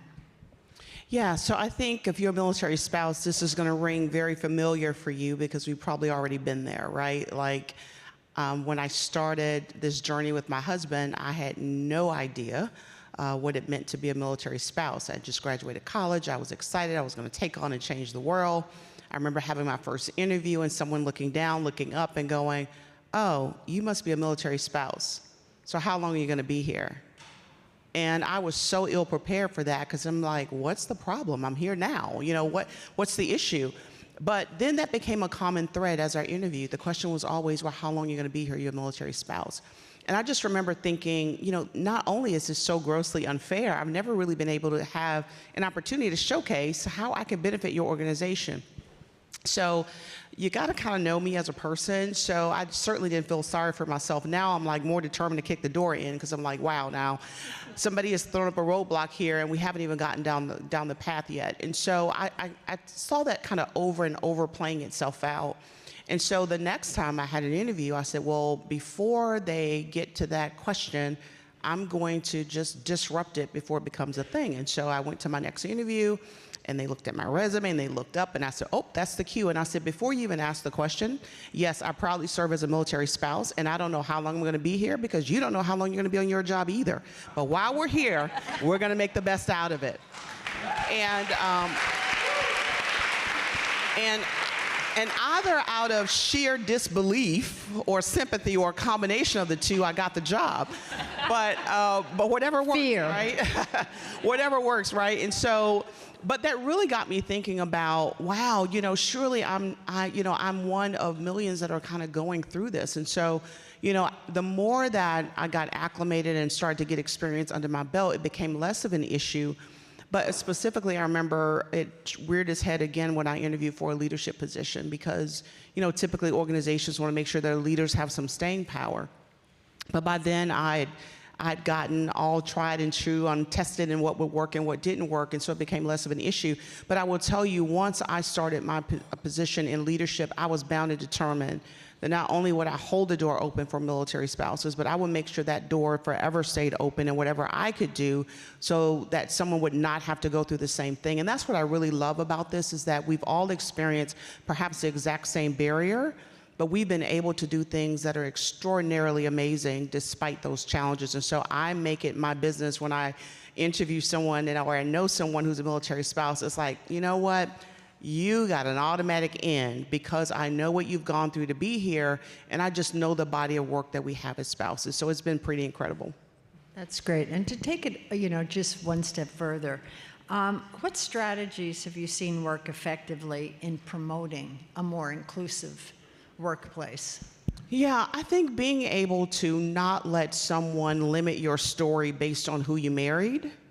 I think really being able to properly advocate for yourself, right? Because I think for us, you know, I could see the ebbs and flows of military spouse employment to the point that almost, you know, we would get considered for an opportunity because people somehow felt sorry for us, right? Like, well, this is how I'll show my patriotism. I'll just hire a military spouse. Well, I don't want you to give me a sympathy job. I want a job that I'm qualified for. And so I think as we're advocating for ourselves and others, it's important to say this is not you giving me an opportunity because you want to check the box under patriotism. This is, I'm going to be good for your organization. I'm going to make you better the first day I show up. And not only can I make your organization better, but there are other spouses who can do the same thing. And so I think being able to really make sure the conversation stays on your skills and qualifications and competencies and not what's on, you know, your husband's record or your wife's record is very important. It's to approach the conversation as an individual. Yes, I'm a military spouse because I married an incredible man who happens to be serving in the military. But guess what? I'm pretty incredible on my own. But I want you to get to know me beyond just the ring. And so I think, again, as we're thinking about ways to not necessarily be overbearing, although I probably was, but thinking of ways that we just showcase what we can do in a different way. Yes, it's important to acknowledge, because none of us need to make apologies for being a military spouse, but go ahead and graft that in to what makes you unique as an individual and what more importantly makes you competent and capable as an individual. That's great.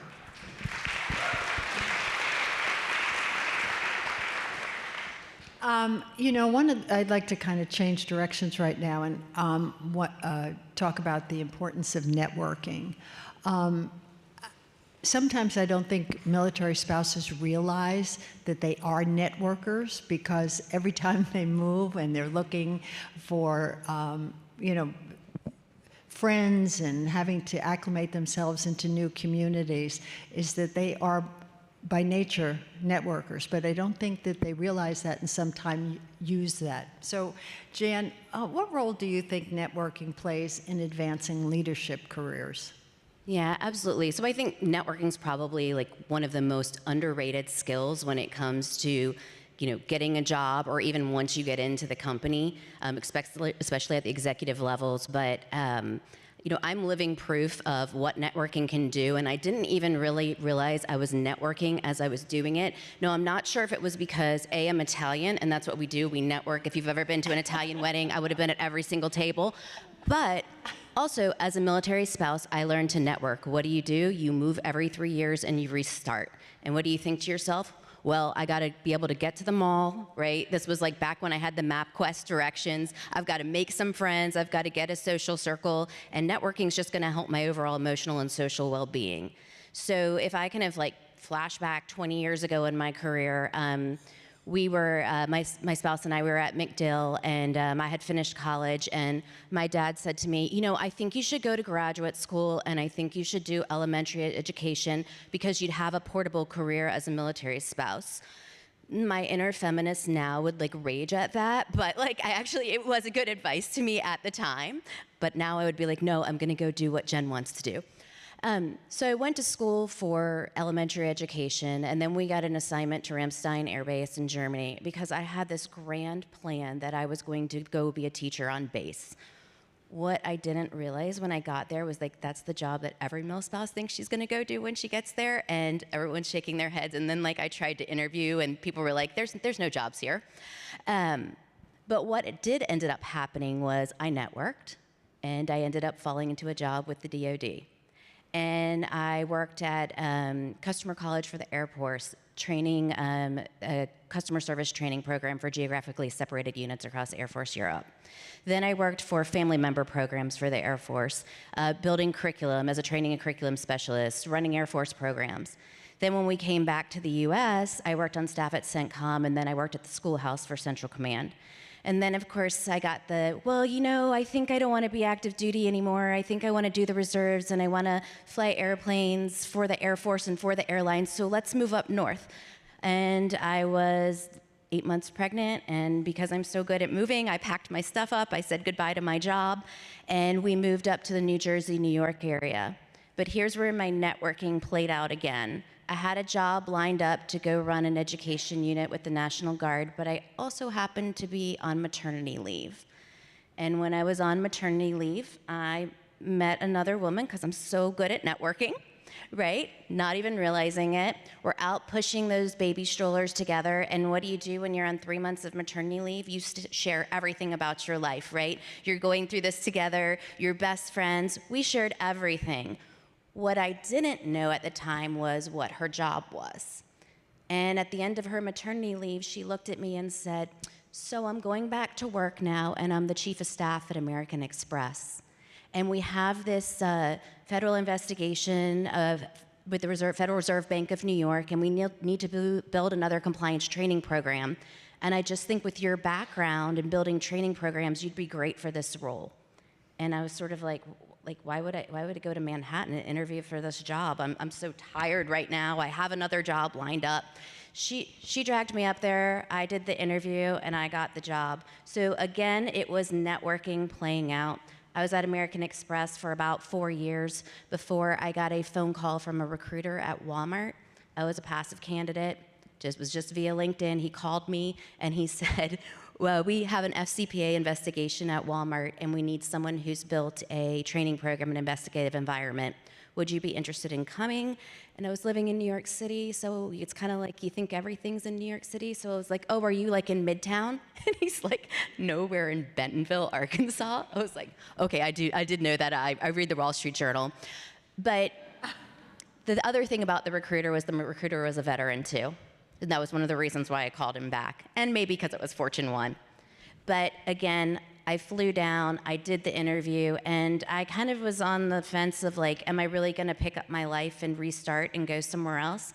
And my husband said, well, just why not do it? Just take a leap of faith and move. If you don't like it, we can leave. And that was kind of like a freeing statement, but it was just another way to push my career forward. And, you know, I've had multiple jobs at Walmart before. Now I'm leading the learning ecosystem for the Fortune 1 company. So I think give yourself, as a military spouse, a lot of credit for that networking skill that you've built. It's one of the skills in your toolkit. You can pull it out anytime you need it, and it can help you forward your career. Great, thank you. Thank you for that. Dawn, can you share with us what mentors you would lean on during your own upward mobility? Yeah, you know, I've said time and time again that I would not be in the position that I am now if it weren't for military spouses, and it's so true. I mean, there were military spouses who encouraged me to run for office, who gave me the tools to run for office, who knocked doors for me, who donated to my campaign, who encouraged me, who reached out to me.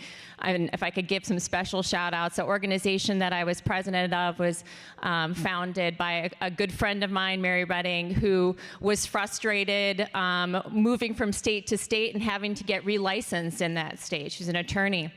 And her husband said, well, why don't you do something about it if you're frustrated about it? And that's what military spouses do, is we do something about it. And so it was also a military spouse, my friend Libby Jameson, who worked with Joining Forces. Oh, thank you, yeah. She's pretty incredible. She ran a program that we have in MSJDN that trains military spouses and veterans to run for office.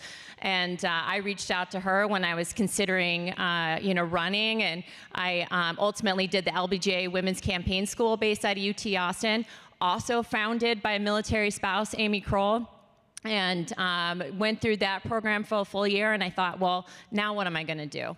And then I, you know, continuing, always wanting to do change and say, well, if I'm frustrated with this situation, I need to do something to fix it. And so that's ultimately what I did. It was the hardest, most vulnerable thing that I've ever done in my entire life, is running for office. But I had military spouses along the way. Also, special shout out to Liz O'Brien, a friend of mine as well, and mentor as well, and everyone who just encouraged me to be where I am. And so that's what I take with me now, serving in the state Senate, is to give back to that military spouse squad and making sure that, you know, the issues that I lead on ultimately benefit that community as well, because they are near and dear to my heart and the ones that brought me to the position that I am in now. And I mean, it's a perfect example of spouses helping spouses, you know, and the encouragement that well, you know, we give each other to do the things that we end up doing. So, Jan, one of the things that we are seeing in this kind of a modern workforce is the, you know, the emerging power of reskilling and upskilling. So how does that impact and benefit the military spouse workforce? Yeah, absolutely. So I think from like a workforce development point of view with skilling, we're really at an inflection point, right? Skills-based hiring and skills and reskilling is the future when it comes to learning and development. So I think about the work that I lead at Walmart right now, right? We're removing degree requirements from like the majority of our roles. We're moving to skills-based hiring, and we're getting associates to 100 demand in roles within the next 3 years. But when I like reflect back when we started all this skills work and I started to think about it, you know, we know that the average adult working learner takes 5 to 7 years to complete a 4-year degree, right? We know the primary barrier to getting a 4-year degree is cost. But what's that second barrier? What the data shows us, it's time. And that's one thing that kind of just connected for me as a military spouse when I think about how I had to move all the time, and I didn't always have a lot of extra time to upskill and reskill. So we've really taken a step back and looked at what our skilling requirements are and diversified our portfolio to really double down and focus more on these short form certificates, which the average adult working learner can complete in as little as 4 months. And then when you think about the beauty of that, you can take all of those certificates and kind of put them together like Lego blocks to get to the next point you want in your career. So I think we're really going to see an evolution in the workforce with the skills-based hiring and the short-form certificates as a way for military spouses to get quicker to their next role, whether it be with Walmart or with another employer. Great. And Dawn, will you share with us that, policies or practices that you see encouraging the upward mobility of military spouses? Yeah, so as I mentioned before, so once I got elected, some of the issues that I really wanted to work on were issues related to military spouses and military families. Some of the legislation that we put into place in Maryland include things related to licensing portability. We know when military spouses move state to state and having to get relicensed in that state, what are the things that we can do to ease that transition, including like entering into a compact with other states. Recently did a bill this session related to cosmetology, so that we'd enter into that cosmetology compact when moving from state to state, so you can just easily get licensed there. I was really proud of one particular bill that I did this session that would make military status a protected class for hiring purposes and also for housing purposes. One thing that Denise just talked about earlier was that frustration when you go to interview for a job, and that employer looks down at your resume and sees, scattered locations for employment, whether it be California or Oklahoma or Alaska, and looks up at you and like, oh, so what brings you here to this state? How long are you going to be here for? And then later you don't end up getting that job. And that was something during my years of advocacy, the story that we've heard time and time again is that frustration with, that feeling of being discriminated against because of who you married. And so now in the state of Maryland, that bill passed this session. And so military status, whether you're a military spouse, whether you're a service member, whether you're a veteran, is a protected class for hiring purposes as well as for housing purposes. So if you go to rent a house or rent an apartment similarly. Also, as you saw in the video earlier, worked with Secretary Woods, Maryland, to change the name of the Department of Veteran Affairs to the Department of Veterans and Military Families. And we're also going to have a deputy director specifically focused on military families. Because I think one thing that we've seen is how much, so much that focus or that thought, the vision of a veteran is somebody that's, much further advanced in years. And we have, a lot of the focus has historically been on that end of life care and burying them. But there's so much time between that. When you talk about service members transitioning out of the military, when you talk about military spouses looking for jobs, the image of what the military family was, decades ago isn't the same as what it is now. And it's so important for readiness and recruitment and retention of service members. It's not just the right thing to do, but it's also just an important issue. It's an imperative for national security. So it's something that I've been proud to work on in the state of Maryland with the administration, and something that continue working forward in the future. Thank you. That's great. And we can really hold up the state of Maryland as a state that has become very inclusive of military families as well as not just the veterans. Mm-hmm. Yeah, thank you. So, Denise, how have you leveraged your influence to lift others up? So I think the first thing is really just what we're doing on this stage is really being vocal about the fact that we are military spouses. We can lead an organization, and we can do it at all levels without apology. And we can do it in a very competent manner.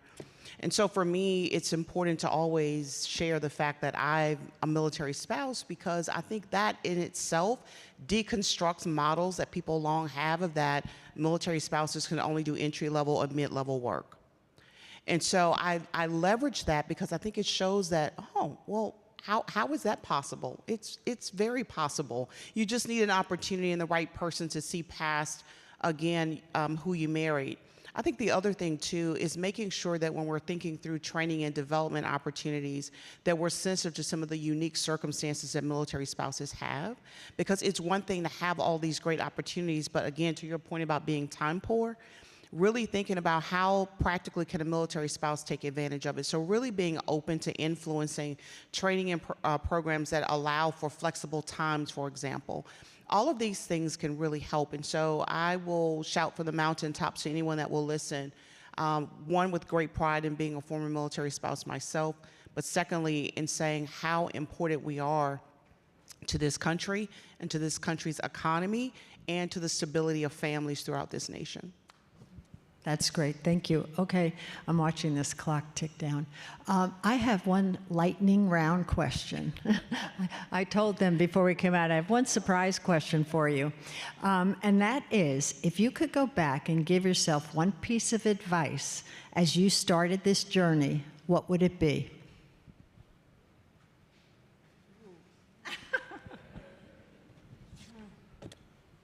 I would just say it's all going to be okay. I know that there's times during this, you know, you're supporting your service member spouse and you're just so frustrated and may not know, you know, how you're going to keep going. And there's maybe moments of feeling, you know, desperate or, you know, frustrated or disappointed on that job search and career search. But, you know, it's based on my experience and looking back, if there's one advice that I could give to myself, is that you've got it within you to see this through. And you know, it's tough. It's tough, but I believe in you all.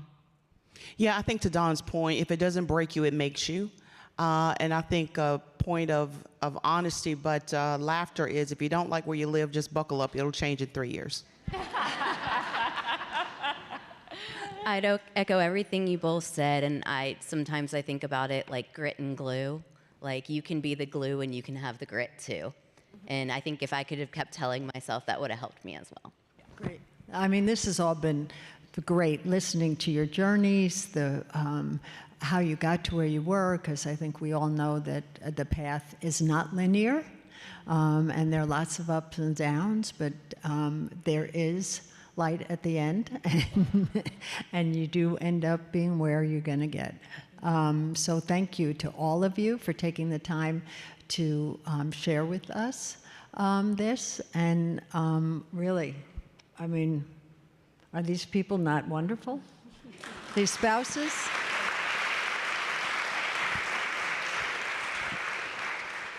So before we leave, we have another poll.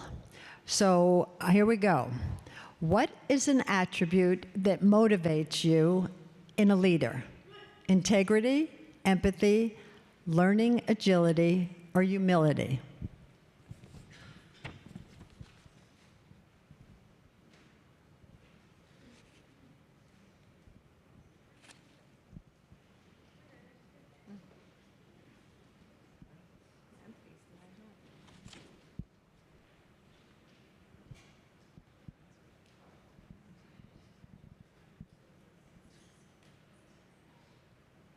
Integrity. Oh, it's still moving. Everything's still moving.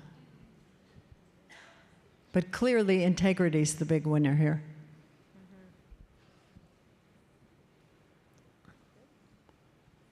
That's great. Thank you. Thank you all. Thank you. Thank you. Thank you.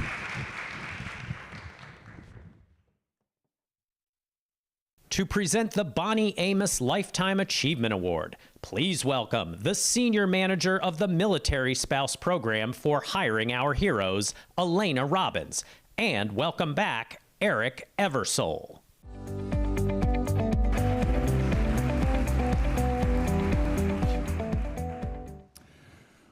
Well, one final good afternoon, everyone. It is now that special time of the event where we have the privilege of honoring one remarkable military spouse for their impact and lifetime achievement. Let me start off by thanking our friends at Booz Allen Hamilton, whose support helps make this award possible. So thank you to Booz Allen Hamilton.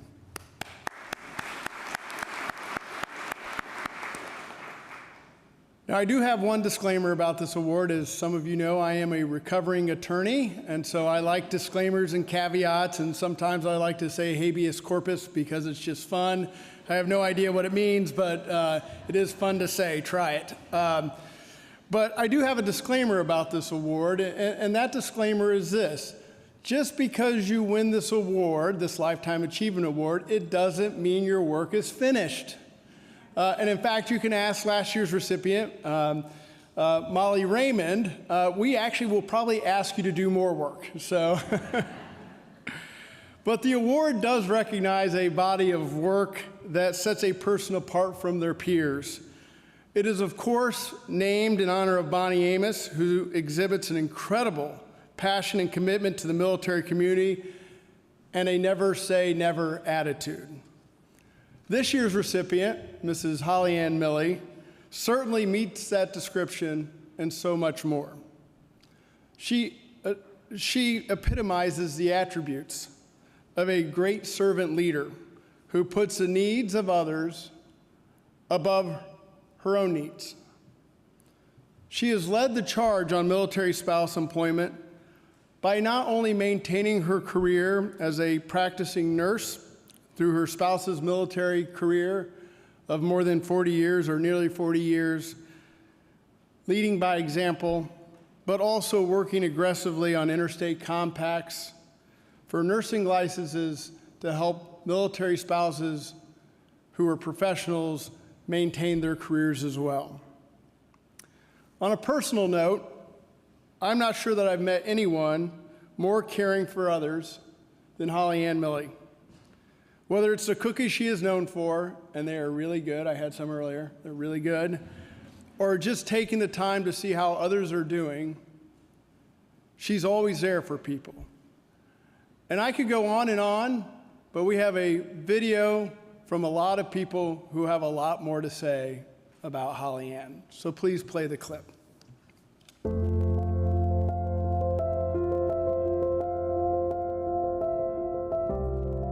If I was to describe Holly Ann in one word, I would say she's a giver, not a taker. She's a giver. The word I would use to describe her is humble. She doesn't take credit for it or really even see the difference she has made in so many people's lives. Holly Ann would be described as remarkable and amazing because she's the perfect combination of strength and also kindness. Mrs. Milley has a unique ability to connect with others, to understand their stories. Holly Ann is a blessing to all because she was there at the right time, at the right place, with the right people when she was there for everybody. Holly Ann is a velvet hammer.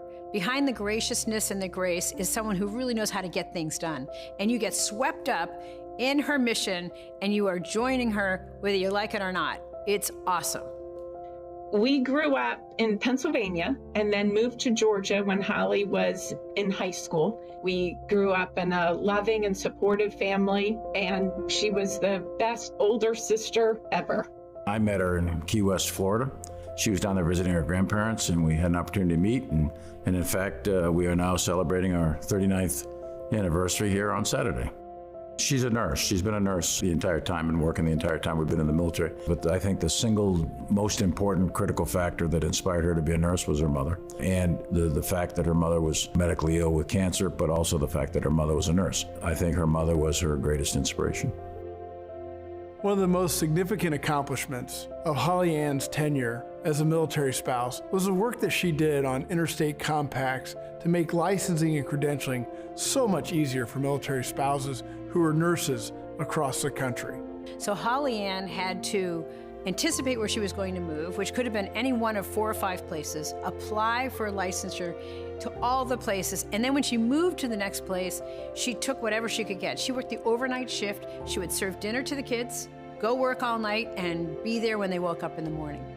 And that's what led her into starting a series of initiatives for the medical world, what's called interstate compacts. She was one of the very, very early advocates of that, and she worked hard at making that happen, and thankfully that caught on, and we now have that today. Holly Ann has always been a leader of the military spouse community, and she's worked closely with Hiring Our Heroes over the years to find innovative ways to help military spouses, regardless of where the military sends them, find meaningful careers. And for that, we're incredibly thankful. She had really been a strong voice to try to protect all the military spouses for them to have their identity and feel included. I think the beauty of Holly Ann is the stuff, the unofficial things she does that people don't know about. I do know that she would go to Mass on Sunday morning and then head to Walter Reed and sit with families of wounded warriors. I know that there are Gold Star families that I've met that she has taken under her wing and has been with for over a decade. Mrs. Millie's support for military families, military spouses, I have a very unique perspective in that regard. I was a military spouse myself for 12 years and saw her care and support for military spouses and families. And then unfortunately, when my husband was killed in 2012, she continued to support me and my family even after we were no longer active duty. Holly Ann's commitment to military spouses is best explained by the example she sets. The requirements to be the spouse of the chairman of the Joint Chiefs of Staff are unending. They're eye-watering. And despite the myriad requirements, she carved out time to stay in her profession as a nurse. Almost impossible, but she had to do it because this is who she is, how she self-identifies. And by that example, she helped hundreds, thousands of military spouses be able to stay and pursue their career because she was a role model. There are a lot of people that tell you in this life, especially after a tragedy like mine, that if you need anything, call me. But Mrs. Millie, she put her money where her mouth is. There's so many times that I've needed help, which, meant so much to me that someone was watching my career and encouraging me to keep going. That's kind of the strength that I needed to keep going in my career.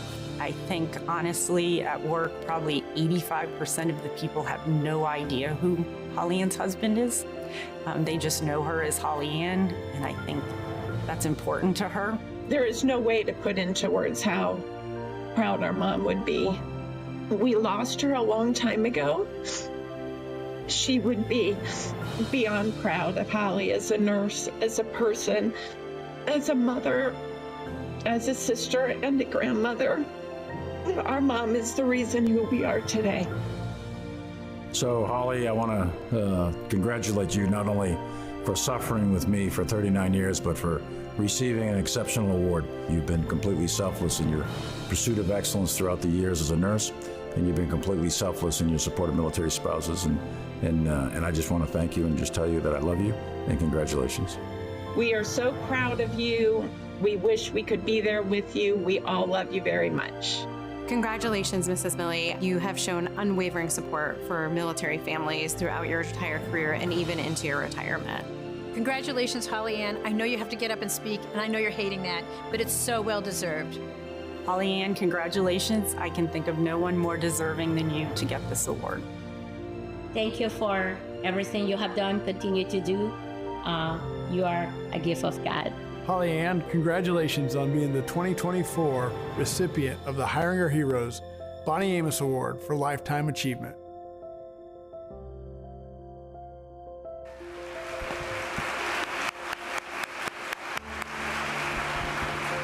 Please join me in congratulating this year's Bonnie Amos Award for Impact for Lifetime Achievement, Holly Ann Millie.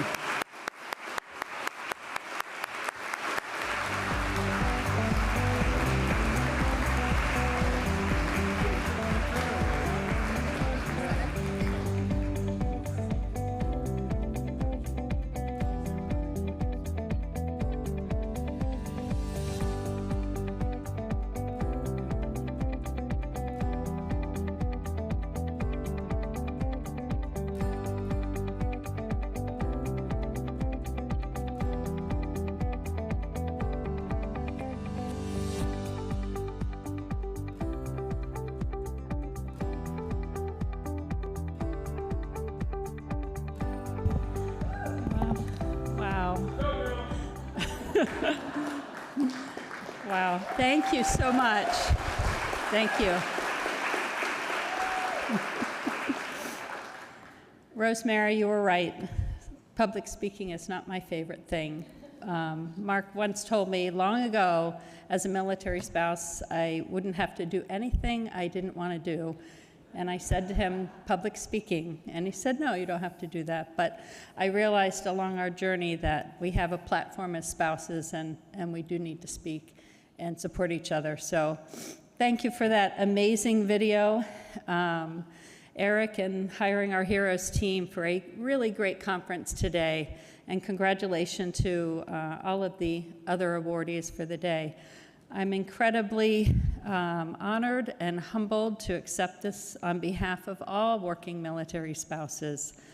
Hiring Our Heroes, a little plug, since 2011, they have been connecting the military community with meaningful employment opportunities. And because of Hiring Our Heroes, corporate partners and businesses across America, companies are finally recognizing the educated, tenacious, resourceful, talented military spouses, how incredible they are, and what amazing assets they are for companies across the country.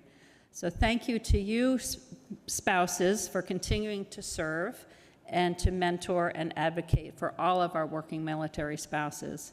It is possible to support your service member and have a career. Challenges for sure, we've heard many today, but you can have a fulfilling career as a military spouse. So I just want to take a moment to thank my family, especially my sister. I did not expect pictures from our youth, Amy, but thank you. And thank you to our friends, spouse mentors that I have the utmost admiration and gratitude for, and for the many hospitals and medical practices that have hired me over the past 40 years. Mark, since the day we met, it has been an adventure every day, but you have always supported me to continue my nursing career, and I'll always be grateful for that. We are blessed with two amazing children, now adults with their own families, and we're so proud of the people that they have become. It has been an honor of a lifetime for Mark and I to have served our country. We are inspired every day by our service members and their families. And when we started our journey, we hoped to make a difference with every assignment. But as we have been retired for 6 or 7 months now and reflect back on the past 40 years, we realize that it is all of you that have truly made a difference in our lives. And I know you will continue to make a difference in the military, in your communities, and in the workplace. So I thank you all once again for this incredible honor. Thank you.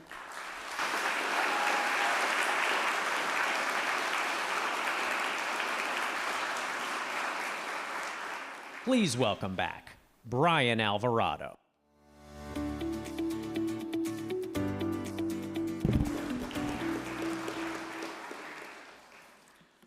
Congratulations again, Mrs. Milley.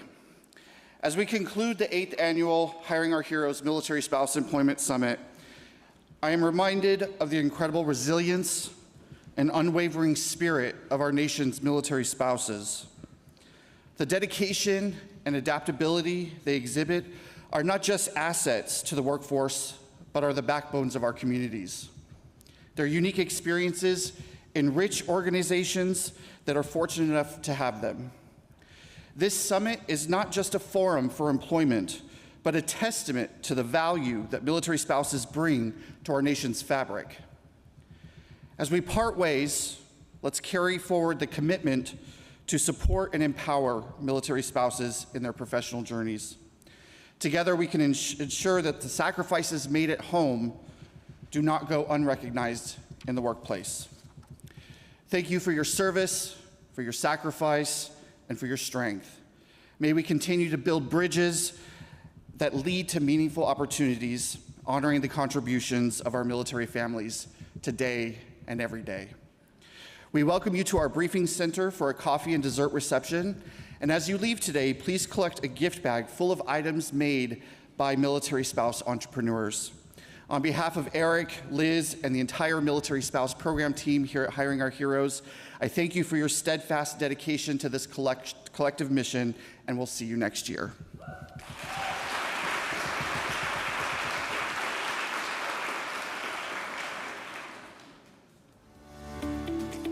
Thank you for attending the Military Spouse Employment Summit.